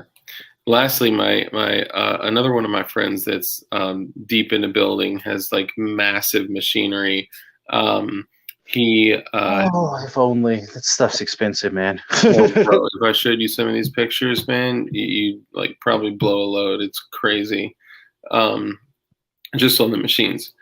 So he is designing an AK receiver that takes basically mates an M4, AR, M16 barrel nut in the front trunnion area, and it's a takedown.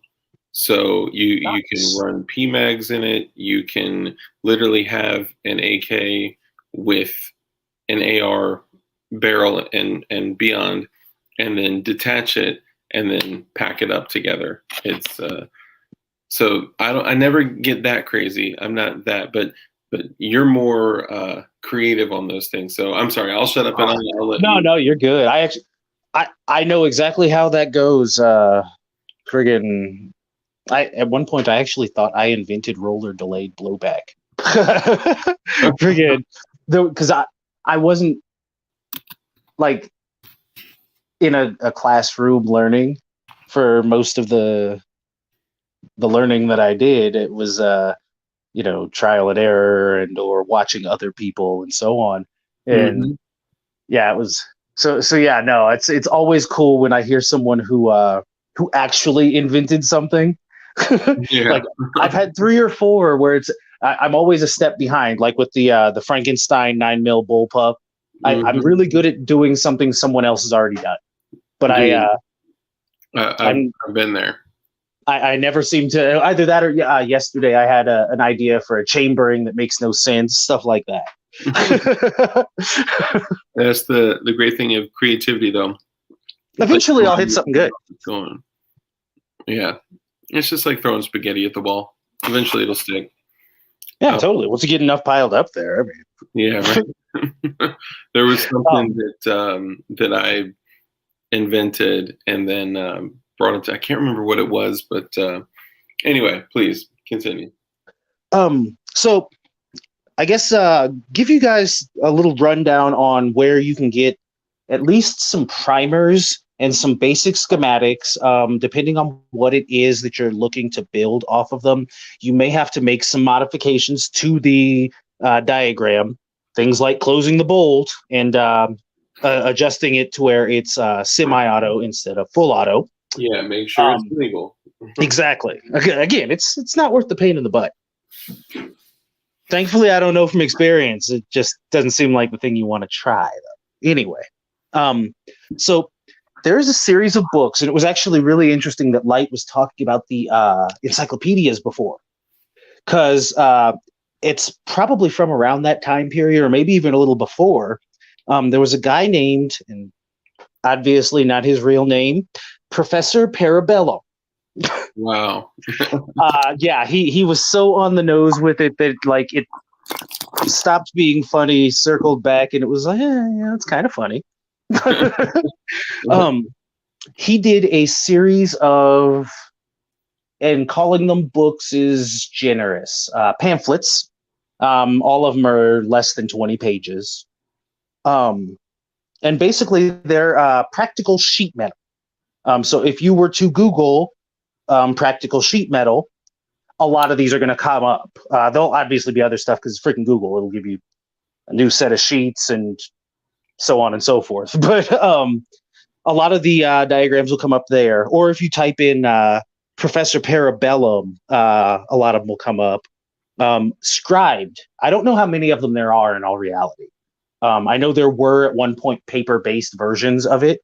But if you go to Scribed, there's 20, maybe a couple more of them available. And it on a gamut of different designs. There's revolvers, there's break actions, there's pump and semi and full auto shotguns and Mac 11s. There's stins, which if you can build a stin, you can build a Sterling. There's a grease gun, which ultimately the grease gun is really, or the bullet hose. And they have them separate issues. The bullet hose is one of them, and so This is the is what I really wanted to talk about. These two are both kind of sort of in the same general idea, same family of subguns. Just so you guys see it, this is the bullet hose. You essentially, not to steal any thunder, you essentially are using the magazine. Well, I'll let you go through and talk through it, but well, it's kind of like a combination of the what we would consider to be a common handgun loading mechanism now. The grip is your magwell. Mm-hmm. So and that's the biggest difference, at least in construction, between the bullet hose and the grease gun. Is the fact that with the grease gun, there's a separate magwell in the front and a lot more space. It's not really dead space, but there's a lot more moving space inside. The bullet hose is a little tighter. There's actually a lot of barrel hidden inside the tubing. Really? Yeah. Like how much? Well, and so that's kind of the cool thing about it. As it stands in the diagram, I want to say that the receiver in total is 11 or 12 inches of piping. Mm-hmm. If you wanted to, you could get 14 inches of piping. I mean, if you wanted to, you could get 16 inches of piping, shroud the whole barrel. Yeah. Or depending on how complicated you want to get with it, you can take washers. Probably aren't the best bet, but you can seal off the back end behind, rather in front of your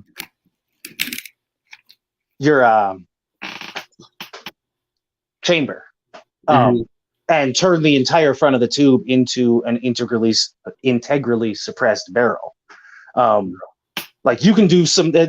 It's really up more to your imagination and the powers that be giving you the okay on that. Because obviously, if you want to make it a class 3 thing, you can form an integrally suppressed barrel. Yeah. But that adds an extra thing. Like I said before, in a lot of places you're actually allowed, and it depends. Some of them just say like you can build 5 guns a month. Some of them say you can build like 2 rifles and 3 pistols or whatever a month, or a year, or a quarter, or what have you. And it depends on where you are. Mm-hmm. But as long as you're not doing anything where it's short with a stock or what have you, then or that integrally suppressed thing, stuff like that, you still have to get a hold of them and let them know you're doing it. Yeah. And in that instance, you'd still have to get the Form 1 clearance to build the suppressor. For sure. But Oh, yeah, the cool thing about the bullet hose is it doesn't have to be a pistol. Like in all reality, probably the closest commercial gun to the hose would be the what's it, Claridge High Tech. I don't know that one. In the second Iron Man movie, it was the goofy sci-fi looking pistol that the Hammer Tech guy pulled out, and I think I can only think of one other time where they used it in a movie. In the escalator scene in Get Your Ass to Mars. What the hell was that movie called? Total Recall. Okay. Um, Okay. the little the machine pistol that the guy on the elevator had, that was a Claridge High Tech. I'll pull it up before I back away from this. This is I forgot the name of this one, but this is another sub gun that I found. Essentially, so you can use the pistol grip as a secondary magwell, so you can store a magazine in there. I've noticed that that's kind of like a a thing. But if you see what the charging handle is, it's a bolt. And that's just it, man. Yeah. When some of my original builds, you know the concrete screws, the ones that have the thing on the back that looks like a thumbtack. Yep. Firing pins. Ooh, nice. Perfect. They're so hard that in a lot of cases, those are harder than like commercially available firing pins. Oh yeah. So this okay. So this is another SMG that was seized by some cartelians. This is literally tube gun. Obviously, we're not encouraging anyone to break any NFA laws or GCA laws. Closed bolt, semi-auto. Yeah. There is a caveat to that, though. What's that? Obviously, not in the United States. I realize it's YouTube, and so technically, the whole world could potentially be hearing us. I know that there are some countries where they don't give a damn. Yeah. I know there are some countries where dudes will sit in a hut and just crank out silencers all day. Oh my God. Just an anarchist. I love that you changed your profile picture to our glow stick. That's so That's dope. Awesome. And you guys may be seeing that glow stick here soon again. But that's all I'll say about that. Love you guys. Sorry. No, you're good. You're totally right. People, I think Italy, I may be mistaken, but there are a bunch of places. I want to say Honduras. I know there's a lot of old ops guys that for some reason seem to be gathering there. And I know a part of it is because the land is dirt cheap and there's basically no laws pertaining to the type of thing. Like if you want a homestead, they don't give.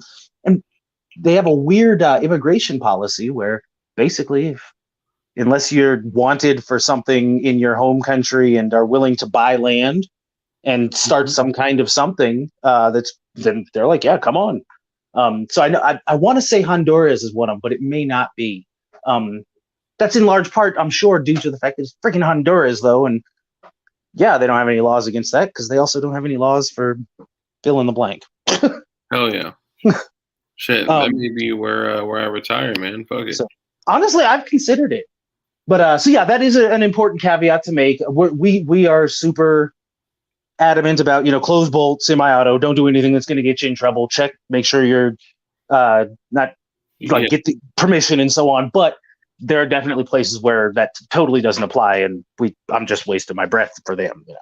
No, so that is definitely a thing. Yeah, follow your laws wherever you are. And so the local laws. If the local laws are do whatever you want, hey, do whatever you want. Work on a bazooka. Well, and interestingly enough, so I told you I was going to give you guys a link to see someone build one of those semi-auto bullet hoses. Yeah, it's 2 videos. The channel is Tater TATER 79BJ. Bravo Jordan. Oh hell yeah. He has got 2. And so I assume it's just like a 2-part thing. I don't think there's a third one, but there might be. I haven't watched it in so long. It's And he'll- simple, yet it appears to be rather complicated as well. You know I don't know if any of you guys follow Mark Serbu at all. Yeah. Have you seen his quarantine build? I have not, but I'll say He has a that couple videos on it. he's a pure patriot, a pure Chad, and he is the reason why I bought a Serbu Super Shorty. Totally. I want to be Mark Serbu when I grow up. Yeah, dude. I met him at SHOT Show. This was like in 16 or 17, 2016 or 17. And the dude was just an incredible person. He seems like the chillest guy. He really does. Yeah. I'm jealous of Royal Nonsuch because he didn't pick me. So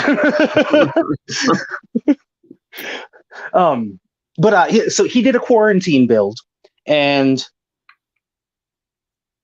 it's different enough that it's different, but it is really similar to that bullet hose design too. Again, his is closed bolt, his is semi-auto.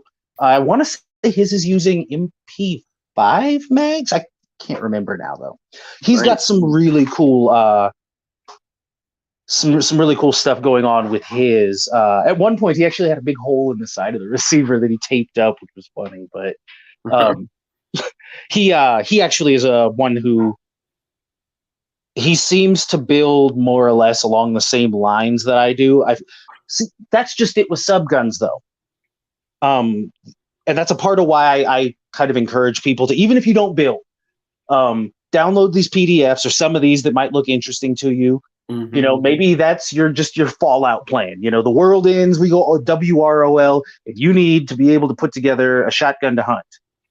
Personally, I kind of like the idea of the pipe gun, where it's just a pipe in a, what is it, half or 1/4 and a 1 inch with a 12 gauge and a nail in it. Yeah, it doesn't look like a gun, so you know it's cool on that end, but at the same time, it's a little crude. So you know, maybe you have some designs on hand, or you've studied some designs enough to where you can work them without the diagrams, to where you can throw one together. Ultimately, as far as WROL plans go, I think being the gunsmith is probably not at the absolute top of the list, because a lot of people can build and can make them, but it's probably not at the bottom either, where, you know, oh, he's only good for shoveling shit. Dude, whatever, like, a lot of people can assemble. Yes. When it comes to creating and like the inception of a gun into this world that did not exist prior, right? Like, machine shops are going to disappear. You can't, you know, order new bolts for your AR, like, you know, and maybe you just got some shotgun shells laying around. Like, what do you do? So, which, speaking of, people should be collecting tools right now. Yeah. Like, I'm sure we've all noticed, you know, gas is up, what, like 40%, food is up like 70%, and so on. And this isn't going to go the other way. They're still printing money, and every dollar they print fucks us a little bit harder. Yeah. So when you don't want like the $60, $70, $80 drill press, but when you have like an extra $100, $120, grab a drill press. Or better yet, you could probably get one $60, $70, $80 on Craigslist. True that. Start talking to to the older guys, like at the gun shop, at the feed store, at Cabela's, what have you. Try and buddy up to them. They're old. A lot of them can't or won't use these tools anymore, and they've got a garage full of tools that they'd love to see somebody using, and they'll give you a great deal on them. I know they have hydraulic presses, like 6 to 12 tons. You can get them for less than $200. You want to fold a shovel into an AK? That's your route, man. You want to press freeze plugs into baffles? You're going to need that. 200. So it's like 220, and it's a Chinese press. Hey, honestly, forgive me, I'll take it's it. It's like a table press. Like, hang on, it's like this size.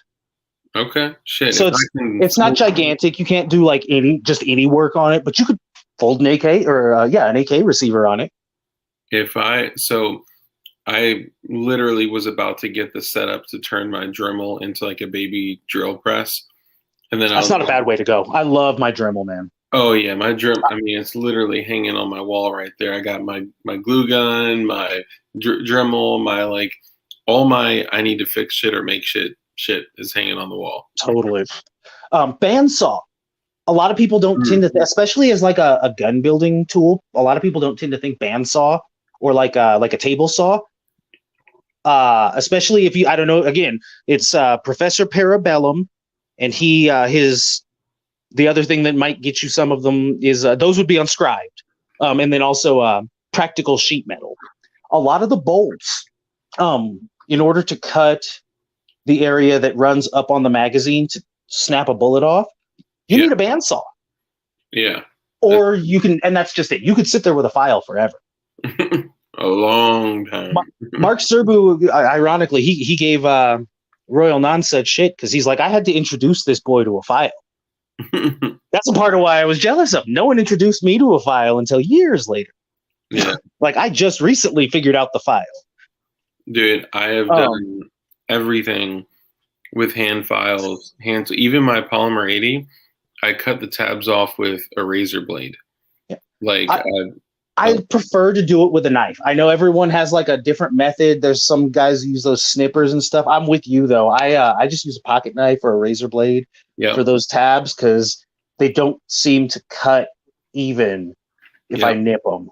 Yeah, and then you work on them from there. Bring them down, and then if you guys are building Polymer 80s, once you get the tab off and you sand it, if there's a couple things you can do after you sand it, but sand it down to where it starts to, it'll expose itself if it's a different level like that, Yeah, the square like around where it was kind of leaves an imprint. Yep. So a Scotch-Brite, a green scrubber pad, the Scotch-Brite sponge, those things work incredibly well. And then afterwards, hit it with Pledge, the surface cleaner Pledge. Oh my God. Pledge is good. Hydrates the polymer like that, and it looks like factory. I actually used coconut oil on a few of them. That works pretty good too. That's good. Coconut oil is good too. Ironically, I like coconut oil as a like a cutting lubricant as well, though. Yeah, that works really well because it's heat sensitive and it thins out like a great deal the hotter it gets. Well, it comes back down to temperature really quick too. So whereas like a cutting oil, a lot of the time I'd put that on and it'll take a lot longer to dissipate the heat for me to start cutting again. The coconut oil seems to go a lot faster, getting back to temp so that I can go back to cutting. So what else do you like to build? So I like to call them future builds, or sci-fi builds, I guess. Okay. Are you familiar with Alex Lab at all? Mm-mm. He's a Russian or maybe Czech, somewhere in that Eastern Bloc guy. Okay. I don't think he's actually still there, but you can tell when you hear him talk where he's from. He is possibly Tony Stark. It was really ironic because I looked today and he uploaded a new video about 4 hours before I looked. So there's a new one on his channel today. He basically built an Iron Man suit. No shit. And so he's got the armor, which is cool, but the thing that inspired me was he built a repulsor, like the engine thing. Yeah. And it's not obviously it's not like the Marvel Comics effect. It's still rooted in reality. So he's not like shooting repulsor blasts with it, but he's got a thing that it sits in his palm, and there's tubes, and it runs to a tank, and it mixes gases, and it's a non-kinetic weapon. I don't know how to classify it. It's like I said, you're mixing gases to create an explosion. And I'm sure, just like everything else, the military's got something better or already gone down that road and abandoned it because it's not viable. But it's really cool. So it shoots an explosion. Yes, In a way. it shoots. It's kind of like a flamethrower, but it shoots a ball because it's shooting gases. And he's got a ton of footage of different elements of the thing on his channel. So his is like a suit. Thank you, It's- TM. Appreciate you, brother. He's listening to that old Game and 50 Cent song. Go ahead and envy me. I'm Raps MVP, and I ain't going nowhere, so you can get to know me. Thank you, brother.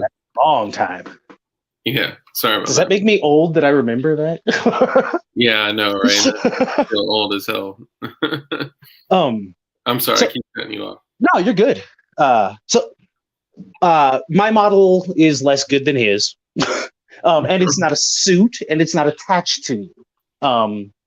Mine is I cut a helium tank at the bottom, and basically made that be the barrel, since on the back end, and it's real similar to one he's made. He made one with those little fire extinguishers that are about that big around. Yeah, He made one with a barrel like that. the little kitchen ones. Yes, whereas I did one with a barrel like that. Wow.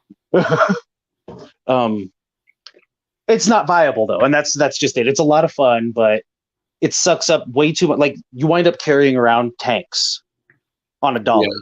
So it's not like something that it's completely stationary. And the range on it at most is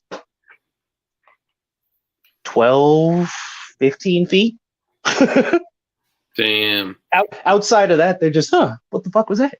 I mean, honestly though, like, I'm just picturing like someone like rolling up on you and grabbing your collar and turning you around, and you're like, boom. And that, I think, is kind of the thing that's cool about it. I mean, we all know that long term, guns as we understand them to be right now, their days are numbered. Yeah. And in a way, that's kind of a good thing. I know I sound like an ass saying that to a bunch of gun people. I mean, but I think that's why we're all a couple things. I think that's why we're all here to not necessarily hear it in this channel. I think that may be a piece of it. I think it's why we're all at this place in our lives where we're seeking to prepare that next level. Yeah, and study energetics. Study, Well, I think guns will still always be around. It's more, I see in the future us moving away from gunpowder as the primary mode of moving that projectile. Yeah. I think in a lot of cases, as the technology comes along, we're going to see a lot of like laser type weapons, like beam type stuff. Whether that's 5 years out or 25 years, who knows? But then also stuff like this, like what Alex Lab is doing. And, like I said, a lot of us are kind of fiddling with it. If you put in Iron Man repulsor in YouTube, there's a crap ton of people who are building them. Yeah. And to varying degrees of success. He is the most successful one I've seen so far. More than myself or anyone else. Yeah. Well, I'm definitely interested in looking up some of that. You've heard of railguns, right? Yes, and that was actually where I was getting ready to go next. Oh, nice. Then if you can tell me to shut up when I ask this question. No, you're good. Go for it, man. Are you familiar with coil guns? Mm-hmm. Okay, all right. I was actually talking to my brother earlier today about. Obviously, saying it's a city that starts with a B doesn't narrow it down really at all. But I feel like it was a city that started with a B. There was some guy here pretty recently, like in the last year or two. He built a coil gun. His design plugged into the wall. And had no kind of like surge protection or anything like that. And he knocked power out to that whole city. What? But apparently the ballistics on the thing were like off the charts. If it took out a city block of power, right? And that's the big drawback. So just like with powder-based stuff, you have to be able to get powder in order to reload cartridges and so on. And so the powder is kind of your inherent weakness in the design. With that kind of repulsor, I guess we're going to call it, at least until someone comes up with a less comic book name for it, type gun. Long term, I'm sure someone's going to make that hella viable. But ultimately, it's easier to collect hydrogen than sulfur. So, and that's not saying hydrogen or sulfur is hard to come by necessarily. There's a few different ways, but collecting hydrogen on your own is a lot easier than collecting sulfur. Yeah. So you can more easily come up with more ammunition, as it were, for that repulsor than you could in like a total collapse thing than you could for a rifle, unless you, like most of us, just sitting on crates and crates. Well, it's funny that you say that, because Ryan just posted ammunition is the weak link in our defense system. If we can develop energy weapons that use a readily available energy source, we cannot be controlled.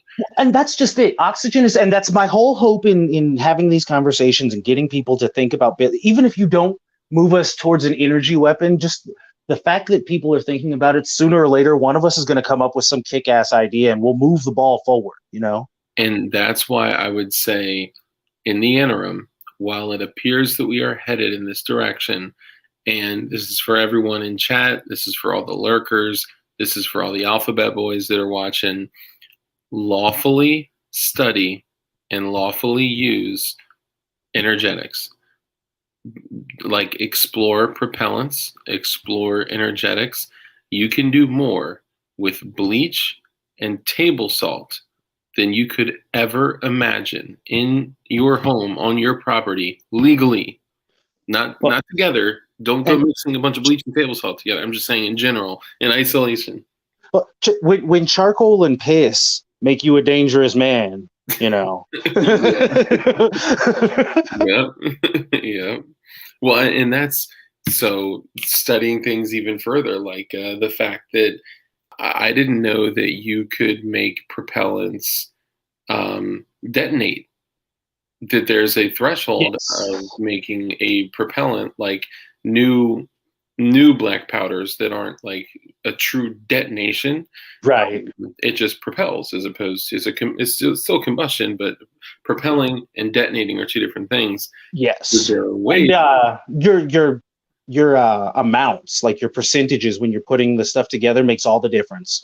Yeah, and pressure and heat and all that stuff. I think it's like 3 or 4% difference from blasting powder to gunpowder.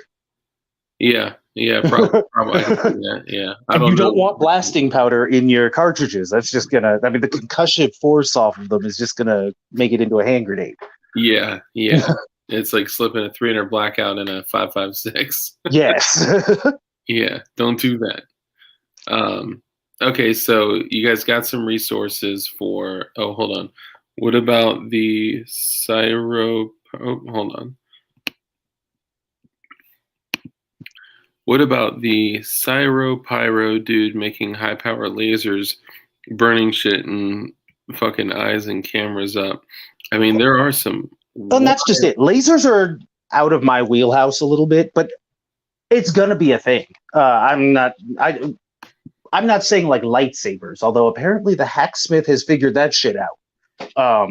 Or something close to it, as close as we're probably going to get anytime soon. It's almost like a plasma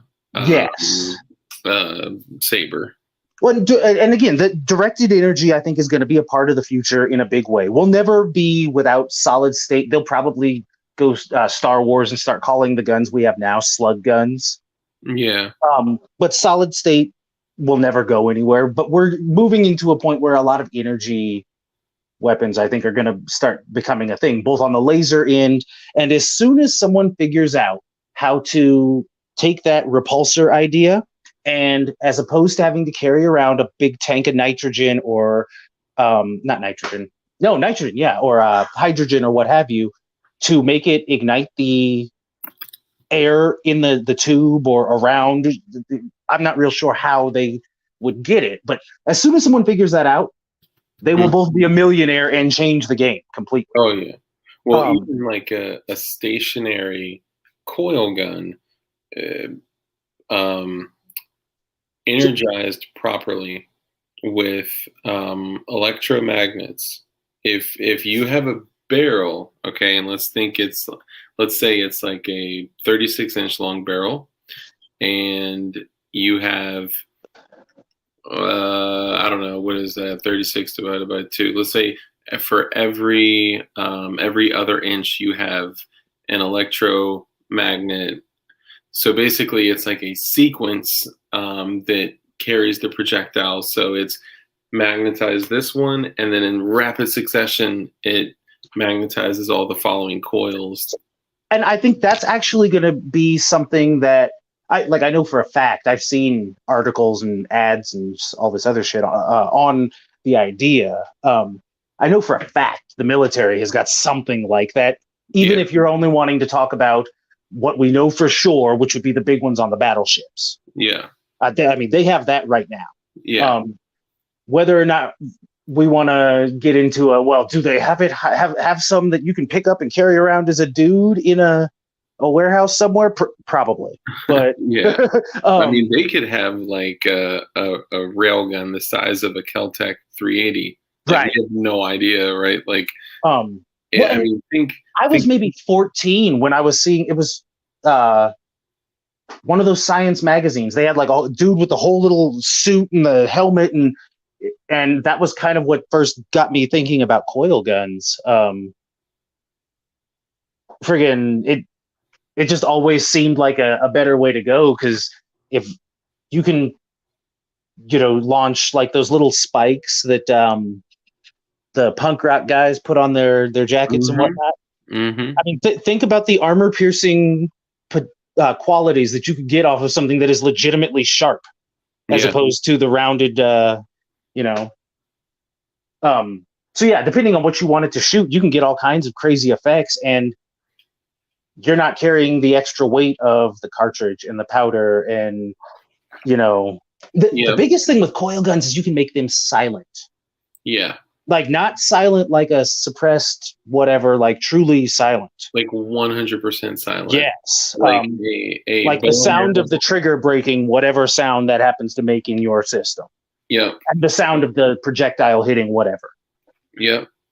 Yeah, that's the sound of the projectile hitting the target is the only loud part of And I got this for you too. I'm a big fan of Square.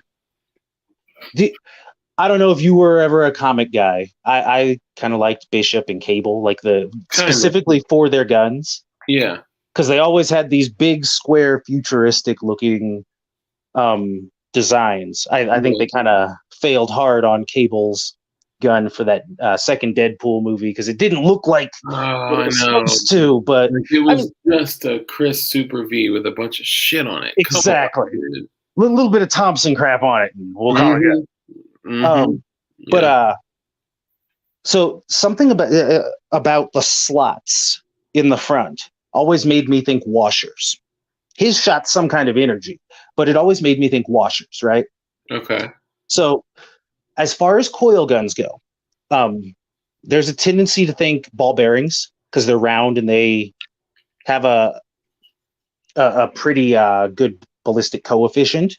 Mm-hmm. So you take two flat planes, right? Like, to where and it doesn't have to have much space. Your barrel, as it were, is just a slot big enough to fit like a 1/2 inch or a nickel-sized washer. Mm-hmm. And then you run, like you just said, you run your series of magnets across the top of this basically disc or slot-sized tunnel that you've made out of the metal. There's your barrel right there. The fact that they're coming out sideways like a frisbee. Okay, I see what you're saying. So almost like those old school guns where you hold down the trigger and like a fan turns on and it shoots those foam discs out. Yes. So like that, but little pieces of metal. Yeah. So how many really fast? Exactly. How many of those could you possibly carry on you compared to how many? Pick a light round. How many 22s? That's still, I mean, the washer's still going to be lighter than the 22. Oh yeah, you could carry thousands loosely in your pocket. Well, and the other thing that you have to think about with magnets, especially really strong ones in a sequence like that, is the heat factor. Depending on how strong the magnets are, there's every possibility that, depending on what the washers are made of, it's a fluid by the time it leaves. Yeah, it's true. Yeah. So and by the time it hits something, it may be mildly, it could be reformed. It would at the same basically, time, it would just the look like flatness this. gives you more of a range. Yeah. So a ball bearing is ballistically similar to a piece of buckshot or a bullet. I mean, it basically is a piece of buckshot. Whereas the washer has that frisbee effect because it's flat. Yeah. So you tend to get a little bit more distance, but because it's not round, it's also a lot more susceptible to wind. So do you think the cartridges would, like the washers, would they like slice and go off to the right and left, or is there an effective way to stabilize it for long distance? I'm sure there probably is probably some kind of way to arrange the magnets to where, kind of like a bullet, it's spinning. Although Okay. instead of spinning this way, you'd want it to spin this way. Yeah. But I'm sure there's a way to stabilize it. I mean, even without that, you'll still get 20, 30 feet effectively. Yeah. Where it's not like a gun, but like maybe in the category of like an air gun. Yeah. It'll punch paper. But once you pass a certain point, the wind is going to start blowing it, just like it would any other bullet. I just pictured me thwacking a golf ball, and it's like, and then slices over Right. to the right. And So I think that would be the issue, is more than whereas with most bullets you have a drop. With those, I think before you hit a drop, you're going to have like a veering left or right issue. So let's do this. I think one of the most like helpful, tangible things that we can leave with everyone would be walking them through specifically how to put together a pipe shotgun at home. Totally. Well, So- let me ask: would that be valuable to you guys if Armitage walks you guys through how to make a pipe shotgun at home, and then after that, I walk you guys through how to make some really simple energetics to use at home. Now, both these have to be lawful. Like, this is for, understanding, studying, research purposes, and only lawful uses. Okay. So yes, and also in the hopes that maybe someone sitting out there, they don't know what they want to do, but they're really mechanically inclined, and maybe we out of this conversation prompt you to start a gun company. With that, like the my buddy with the Stins, where you've got this idea, you want to produce a semi-auto 9mm Stin for the commercial market, Yeah. or maybe you heard us talking about the repulsor thing or the coil guns, and you're actually good with that kind of stuff as opposed to me, and you're like, hey, I can nail that down, and so there's also that aspect of it. If you happen to know how to make something here work, go make that money. I don't even want a piece of it. Just send me a card that says, hey, I did it, buddy. Yeah. And that's, somebody's going to be slamming these things outside of their garage after they put one together. This is the 15 pellet. That's a big boy there. Yeah, 15-inch SMB. It's funny because the dram is like way past the line of. So for these things are nasty, bro. It's literally like dumping a Glock 19 in one trigger pull. It's pretty nasty. Sorry, please go ahead. So Fed boys on full erect tonight. Absolutely. Always. They don't seem to take a rest. Okay, so we got a hell yeah, bring the slam fire tutorial. What's up, Fairchild? Oh, so Sport Brand said, could you walk through an S&W 76, Model 76, or I think they were also the Model 500. They're almost like squared off tube guns. If you're familiar. Oh, okay, yeah. Yeah, Smith & Wesson made an old 9mm SMG with the rectangular side folding stock and the pistol grip. Do you recall that? So I vaguely I like get I remember the general idea. A lot of the inner workings on it are kind of unknown to me.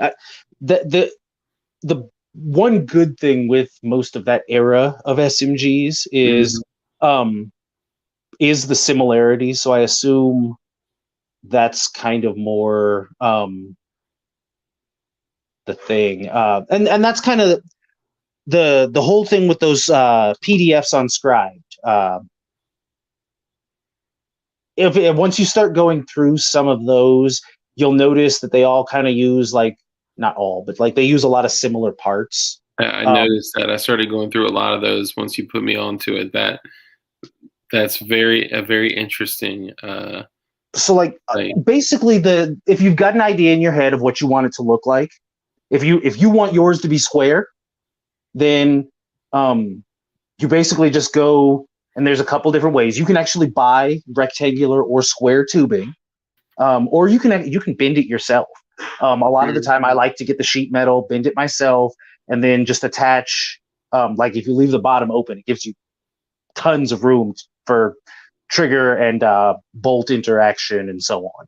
Well, especially if you're getting a press for 2 to 250 and you're getting, a piece of sheet metal half the size of your washing machine for $10. I mean, that's awesome. The other thing about it is once you have all the tools, you start finding other stuff you can do with them. Yeah.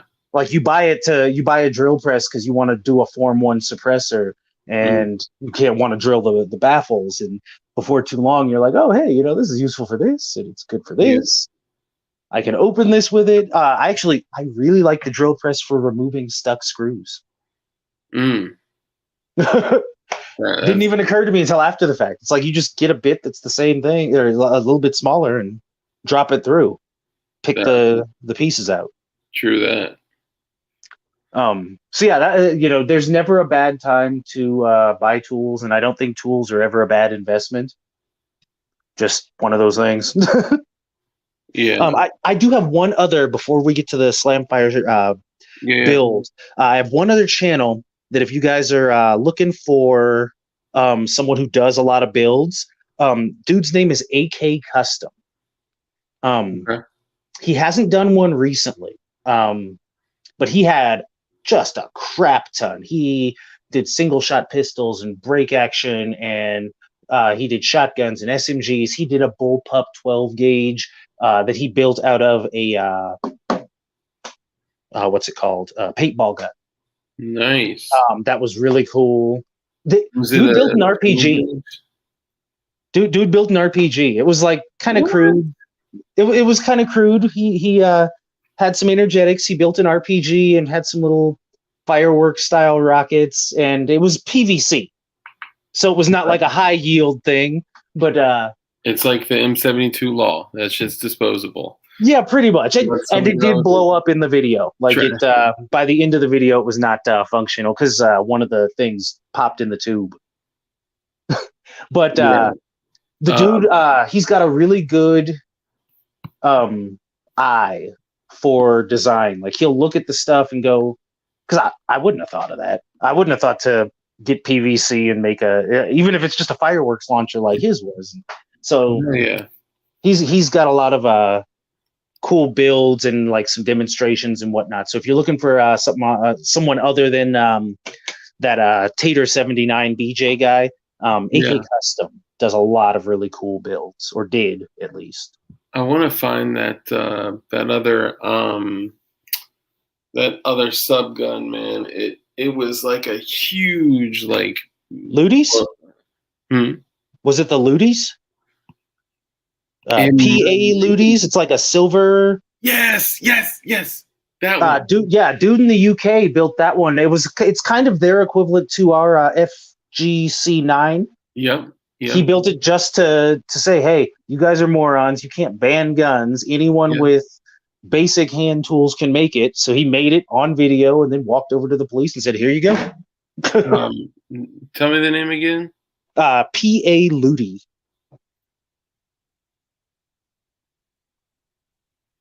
Or if you search Ludi's SMG, that should get it too. Oh, there it is. Yes. Oh my God, that is pure magic.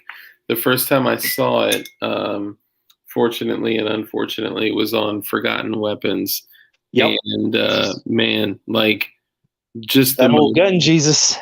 Brutally simple, like, oh God, it was just remarkable. And that's kind of the idea with a lot of the practical sheet metal builds, a lot of the stuff that Professor Parabellum has going on.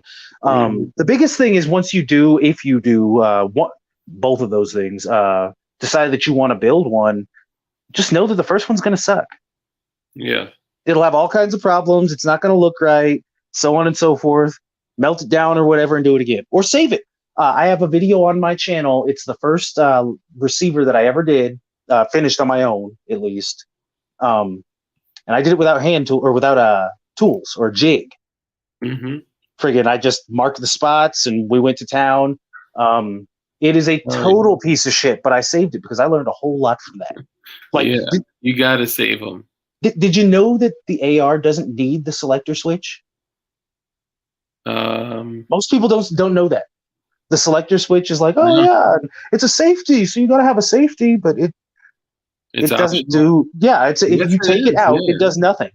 Yeah, because and if you have a round in the chamber, like if you charge a round in the chamber and then drop kick it across the street, it's still drop safe. Yeah, and it just yeah. Damn, that's actually funny enough. In the same vein of like shit falling out of your AR and it's still working. I in that LWRC/BCM build that I did, the 10.3.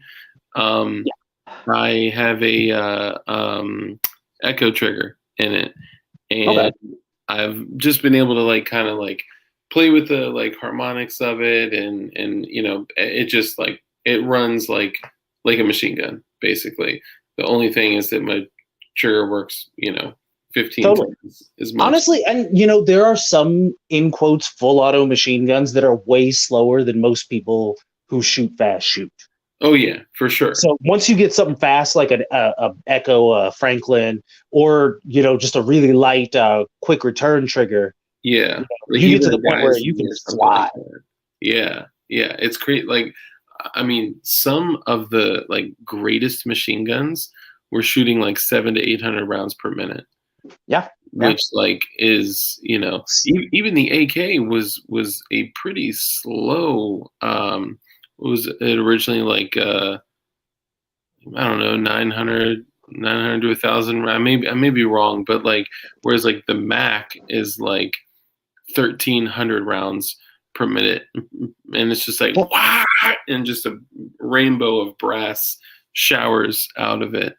But you take something like a Mac. That's actually a part of the allure for the 18. Say it again. That's actually a part of the allure for the Glock 18. The cyclic rate on it is retarded because of how short the cycling area for the slide is. I have been able to shoot a converted 17, and that thing will chew through 34 rounds in about 2.5 seconds. It's crazy. Even with those 100-round ball sack magazines, friggin', the only place I've ever seen one was actually in at a couple of ranges where people had them for the novelty, and in like I think a James Bond movie, one of them appeared. But yeah, those things the cyclic rate on the Glock is so fast. Oh yeah, it's nuts.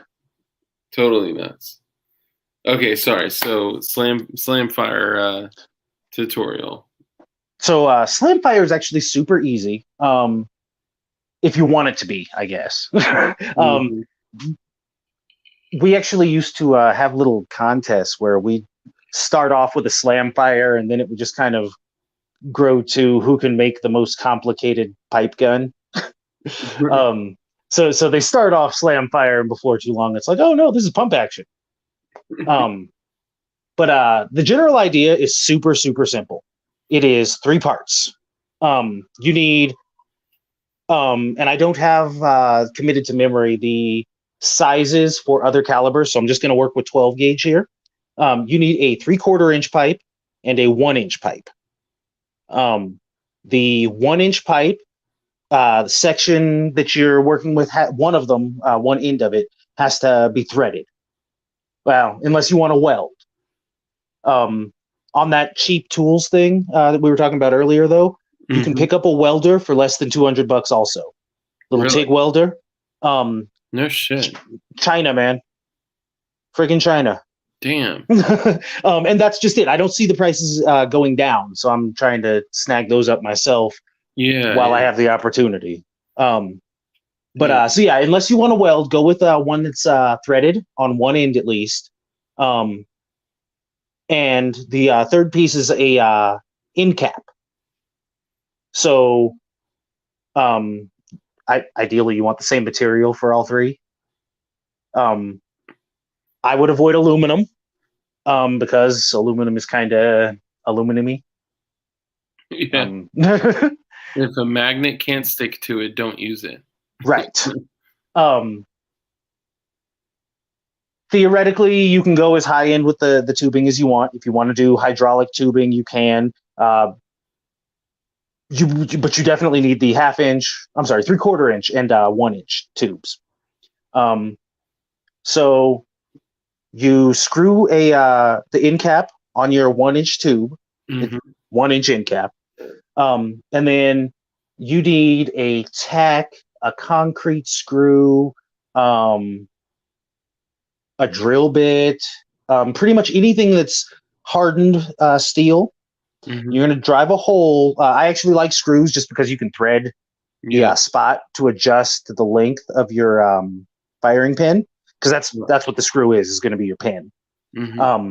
So I like to use screws just because you can get a pilot hole that's a little bit smaller, screw it in, and it gives you an adjustable length. So that if you blow out primers and whatnot, you can bring it back some to make it a little easier to reload them later, potentially. Yeah.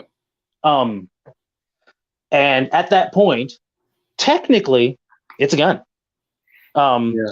You would basically, and I'm holding the phone with one hand, but basically you'd hold the 1/4 inch or the 1 inch tube in one hand and the 3/4 inch tube in the other, with the 12 gauge in the 3/4 inch tube, and then you just force them together. And so it'll drive the nail or the screw into the primer on the 12 gauge. Now that's like the simplest form, and that was the one I was talking about before, where it was like literally just a stick. In a way, I kind of like that because it doesn't look like a gun. Yeah, because someone sees you weld another piece of pipe as a handle on, and then and even a second one for like a vertical grip. You cut. Well, and that's just it. You can, if you want, you can weld other pieces of piping on to be like a grip and a foregrip. You can put another piece behind your end cap and just run another piece of pipe and then an L piece and make a stock. Now, where it gets interesting, so all of us have ARs. We've all got a ton of extra AR parts. So my suggestion on this, and it's like just that one extra step up. I'm not going to take you all the way to turning it into a pump action semi-auto or any of that. But I'll take you that extra step to make it something that at least looks a little better. If you get a 2x4, right? and cut it about 3/4 of the way up. This way. So if this is your 2x4, you want cut 3/4 up here. Like just cut it all the way in half, or in half into 2 pieces. Mm-hmm. Take your Dremel, measure out the amount of space you need for the pipe and the end cap, right? Okay. Core that out, put your 1-inch piece of pipe inside the wood. Don't use those gasket clamp things that you screw, because it just looks so ghetto. But you can get some like decent looking clamps or screws, fixtures of some kind to attach those 2 pieces. And now you have the ability to, obviously you're going to want to take some sandpaper and kind of shape the wood so it doesn't look like a 2x4, but you can carve yourself a stock out of that. And then because you now have the wood, you have a place where you can attach, say, a Magpul Magpul grip. Or an AK grip, or whatever kind of grip you have, or maybe just carve a thumb hole stock out of the wood. Yeah. So that's that would be my suggestion. Would be go that route. Just because it does kind of. Just to throw this out there, I am, before I die, going to carve a Glock lower receiver out of wood, and then harden it, polyurethane coat it. Totally. Metal rails in there, all that shit. I just came across this too, which is one of the ones on Scribe. It's not complete. It's missing some internals, but literally print it out and then scale down, like that. That's some cool shit, dude. And that's kind of the thing is, you can make this stuff as simple or as complex as you want to. Yeah. I mean, realistically, you could start a Fallout pipe gun build right now and still be fiddling with it 3, 4, 5 years from now. Yeah. You could be in that same boat with one of the practical sheet metal builds. There's just so much variation in them and so many different ways that you can tweak them. But the biggest thing is once you start understanding one, kind of like, learning a language or, anything else, once you get those couple primers, it's like, oh, the sear engages with the, you know what I mean? And then you have that information now and it kind of clicks over into other things.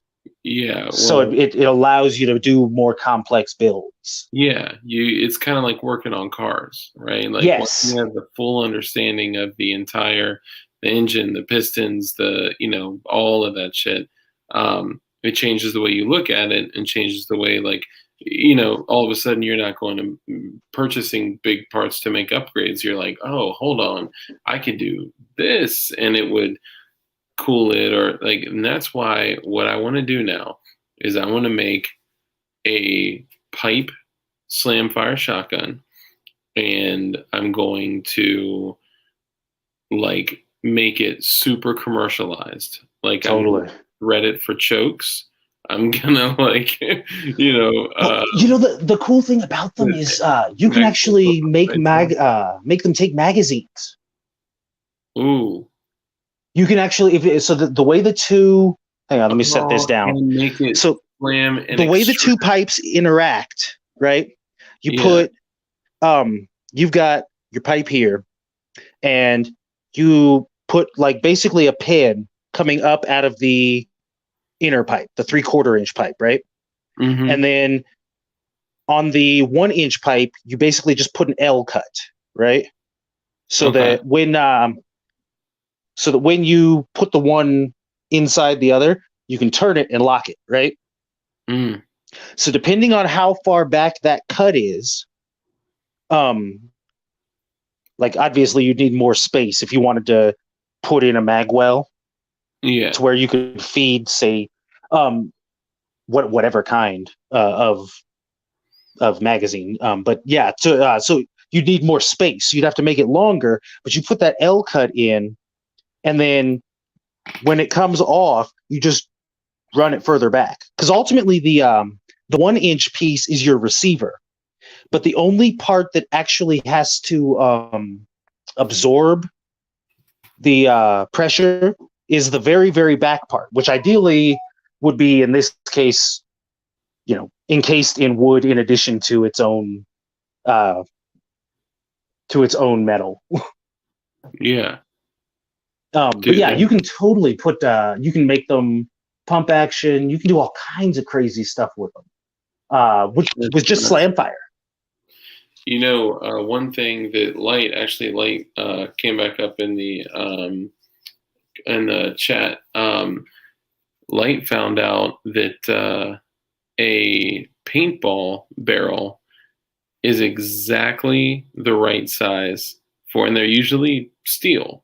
Some are aluminum, but a lot of them are steel. It's the exact size of a 20 gauge round. Nice. Yeah. So for any of you guys in here,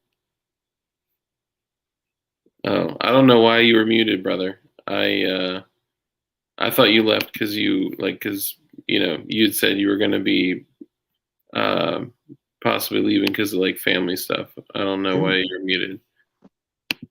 I wouldn't just do you like that, player. Come back on.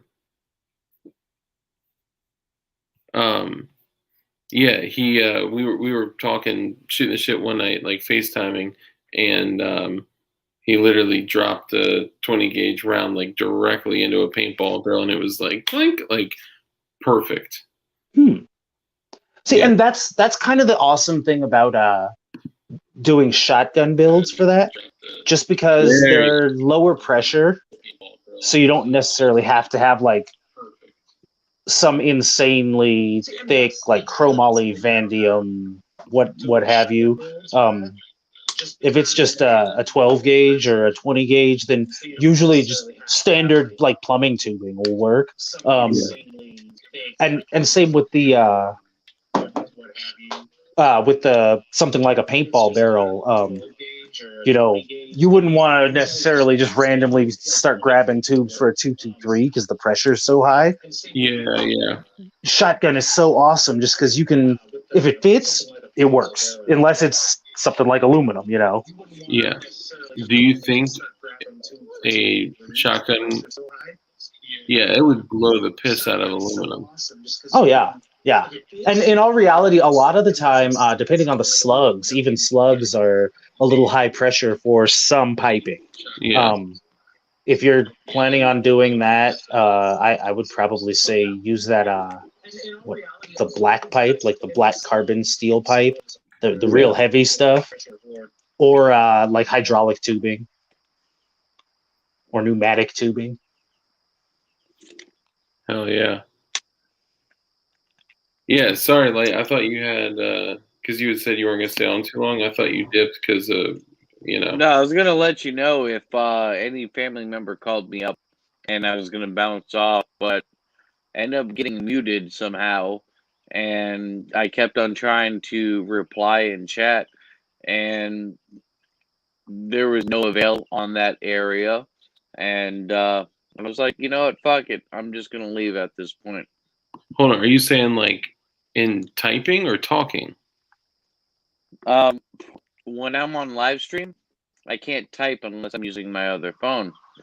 But as in talking, yeah, straight up, I tried talking for at least 10 or 15 minutes, and there was no me talking, and I kept on seeing it saying I was muted, and I couldn't unmute myself, I couldn't do this or that, and I decided just, you know what, fuck it, I'm just gonna bounce off for now.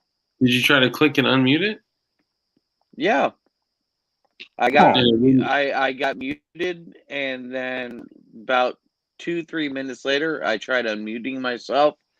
It didn't happen, and when it looked like I got unmuted, all of a sudden I got muted again, and it just didn't work out. So I was like, you know what, fuck this. I'm just gonna bounce off. I'm gonna enjoy my time because I've had a lot of my own family bullshit and not worried about a lot of things right now. So, other than that, I was last thing I said before I realized that I wasn't being unmuted was I was trying to find out about the electrolysis process on the barrels Yeah. because I have a good information on a lot of these things because I've done anodizing and I've also done metal etching. And I was Mhm. trying to figure out, are you using a saline-based solution or are you just using distilled water with like a fingernail polish, helical coil through there?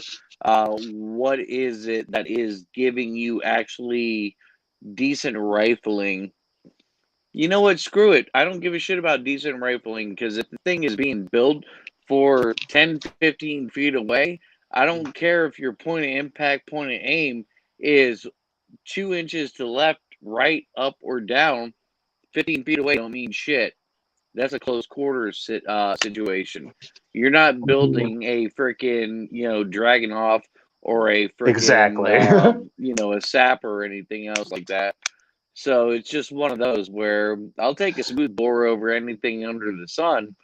Oh I yeah, mean, totally. if I have to do electrolysis on it, it is what it is. But I'm pretty sure I can find the plumbing hardware or gas pipeline hardware or anywhere to be able to get something that I need done, or at least find a fitting for it. Yeah.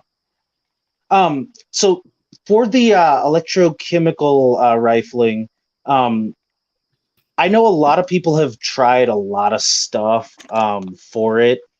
I've heard of people doing it with just saline. Um, it it takes longer because there's not enough impurities in the water. Yep. I tend to like You need the using conductivity in the water. yes. I will typically add other salts to the water. Like Himalayan sea salt and just anything to just be able to add conductivity. I'm assuming. Exactly. What Um, other things do you add other than table salt, iodized salt, stuff like that to be able Copper. to? Really? Hmm. Are you talking Copper. about like number 12 copper wire, just Well, so like the metallic number 12 copper? copper wire is what I would wrap around the rod that goes down into it to put the Right, but rifling how do you in. find copper Um, powder? so I Or actually uh, if you use a grinder and you get like copper tubing, copper wire, old pennies, 81, I believe, well, that kind of thing, before and then grind them to before dust. 80 before 81. Yeah, I just grind all of that I'm down an into electrician. the powder. I'm an electrician, and I also used to melt down pre 1964 nickels, or not nickels, quarters and dimes for silver weight because they were worth Hmm. way more. Well, giving you heads up, like I want to say it's like closer to like 1970 with the copper value because there's a lot of nickel in the coppers and a couple other things. It's Zinc too, ridiculous. isn't it? Yeah, oh, actually, yes, thank you. There's a lot of zinc in the pennies, and because of the penny manufacturing, is why nails ended up going up in cost because Hmm. of the zinc plating on nails and screws. Ridiculous. I'd rather take the nickel price going up than the zinc price going up. You know what I mean? Oh, totally. The zinc is for too many other things. Oh yeah. So I guess I'm getting ready to. I got to get ready to head out here in a sec. My dogs are looking like they need to go take a trot around the neighborhood real quick here. No, you're good, man. I know we're about 15 minutes away from the 3 hour mark, so I appreciate all the time you've put into it, man. Absolutely, anytime, man. I ironically still have some other goodies that I could come back and talk about next time too. So if you guys want to do like a series or something or whatnot, if you want to have me back, I can definitely come back. Dude, I would love to have you back on. We actually discussed doing a series before, like after I mentioned we were doing this live stream, and having Detective John Kimball on. He's a builder as well. Totally. And I also want to have Matthew Telhart come back on, and maybe we can just do like a building freedom like series, and just have it be like building, anything from firearms to knives to. Well, and the skills for a lot of that stuff, I feel like, are transferable. Like if you can kind of do this, you can probably at least kind of do that kind of thing with a lot of it. Oh yeah. I have not managed to make a passable knife yet, and in spite of the fact that, like I said, I have a Wa-ish and an Og-ish. They're basically those guns. Well, remember, I'm good with that end of the mechanics, but I cannot get the aesthetics for building like blades down for the life of me. Remember, you may not need to for a little while, because this bad boy's about to come out to you. This is true, and that's going to be my new EDC. Nice, man. You are going to love it. And there's a whole package of stuff in here. Oh, which is a great point, because we're going to have you back on to do an unboxing of the care package. Yes. So when you get it, we'll set up a time to have you come back on to unbox it, because due to Matt Telhart being an incredible soul, she knows tonight from dark. Yeah, I'll share his email with you. He put a lot of other stuff in there, not just the blade. So you're gonna love it. Yeah, dude, Matt, you are a friggin' artist. I know I've told you that before in the chat, but I don't know if you actually saw it in there. Hell yeah. But so yeah, you guys have a good night. I will definitely before you come back leave, before you leave, just want to give you a heads up. I was in the talks with a gentleman. I'm not sure how big on YouTube he is, but his last name is Crowder, and another person that people refer to as a fence post milk. Tim Pool. Oh my God! I didn't even know you knew him. Oh yeah, I actually I know Crowder pretty well too. I've actually been in contact with them once or twice and their administrative staff, and I'm trying to be able to either be a part of their channel, or Darklight Dugan be a part of their channel, or be able to get somebody as a persona from their brand onto our side. And I was really close at one point in time, and now I'm trying to reconnect everything and make things happen. But I also got 2 decent text messages or emails, whatever it was. One was text message, one was an email. Fingers crossed, if everything goes well, either they're going to be on our site or we're going to be on their site, which will be a great freaking booster no matter what. And oh yeah, definitely. I legitimately fingers crossed, because I had quite a few things under the wraps that I was trying to bring up, and I think I can bring these things back up. And I'm not saying it's going to happen at all. All I'm saying is, I think. Hey, the fact that they're willing to talk to you. I think literally, I might be able to make this shit happen again.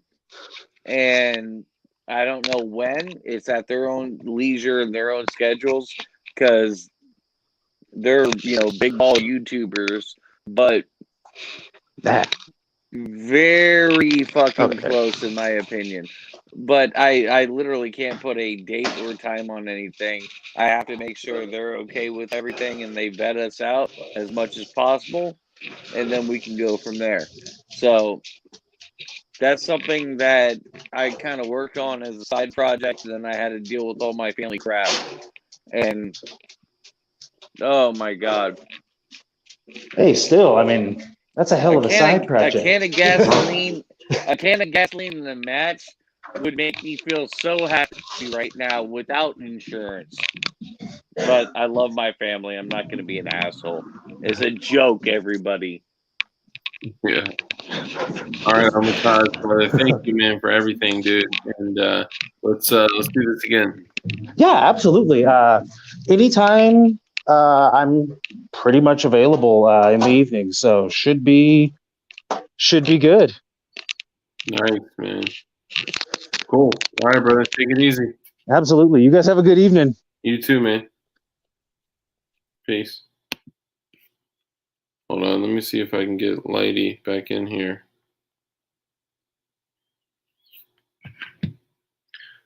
Okay. So cool. I hope you all were able to get some value from that.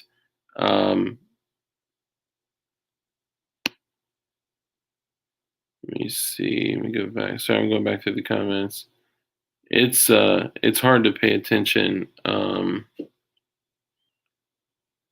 Get Owen Benjamin on so you can open up about Crowder. You know, it's interesting when you see somebody with 5.5 million subscribers that is on the opposing side.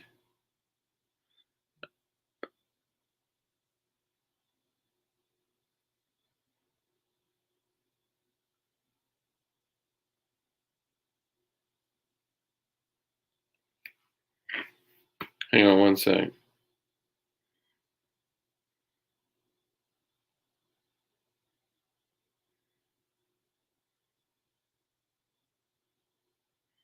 Hang on, guys.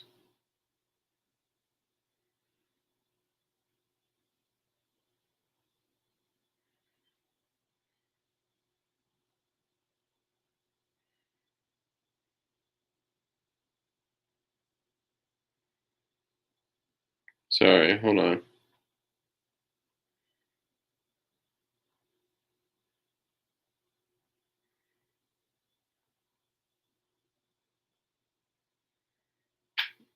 Okay, my apologies. All right. Who's going to Pecan Land on the 17th? So I'm not personally going to be there. From what I understand, the classes are filled up. Did you work the light glory hole? That's great. Gerchop, what ship were you on? If you can name one of the two ships he was on, he will hop back on right fucking now.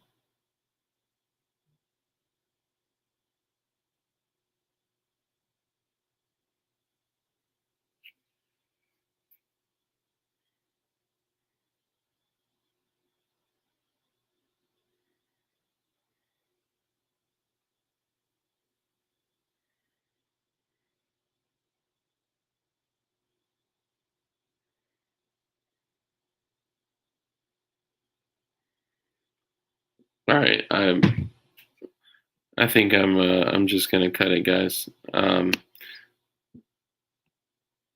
Gerchop, if you list in the comments what one of the two ships that he was stationed on, and I haven't seen a reply back from you. Hold on, because he's looking like he's passing out. My battery's about to die. I'm passing out.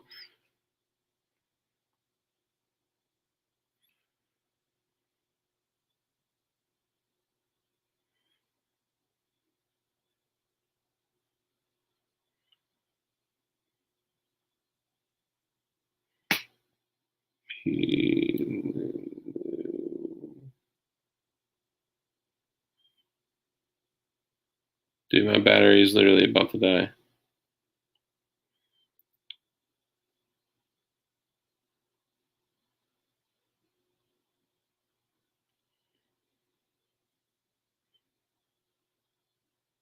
Hold on.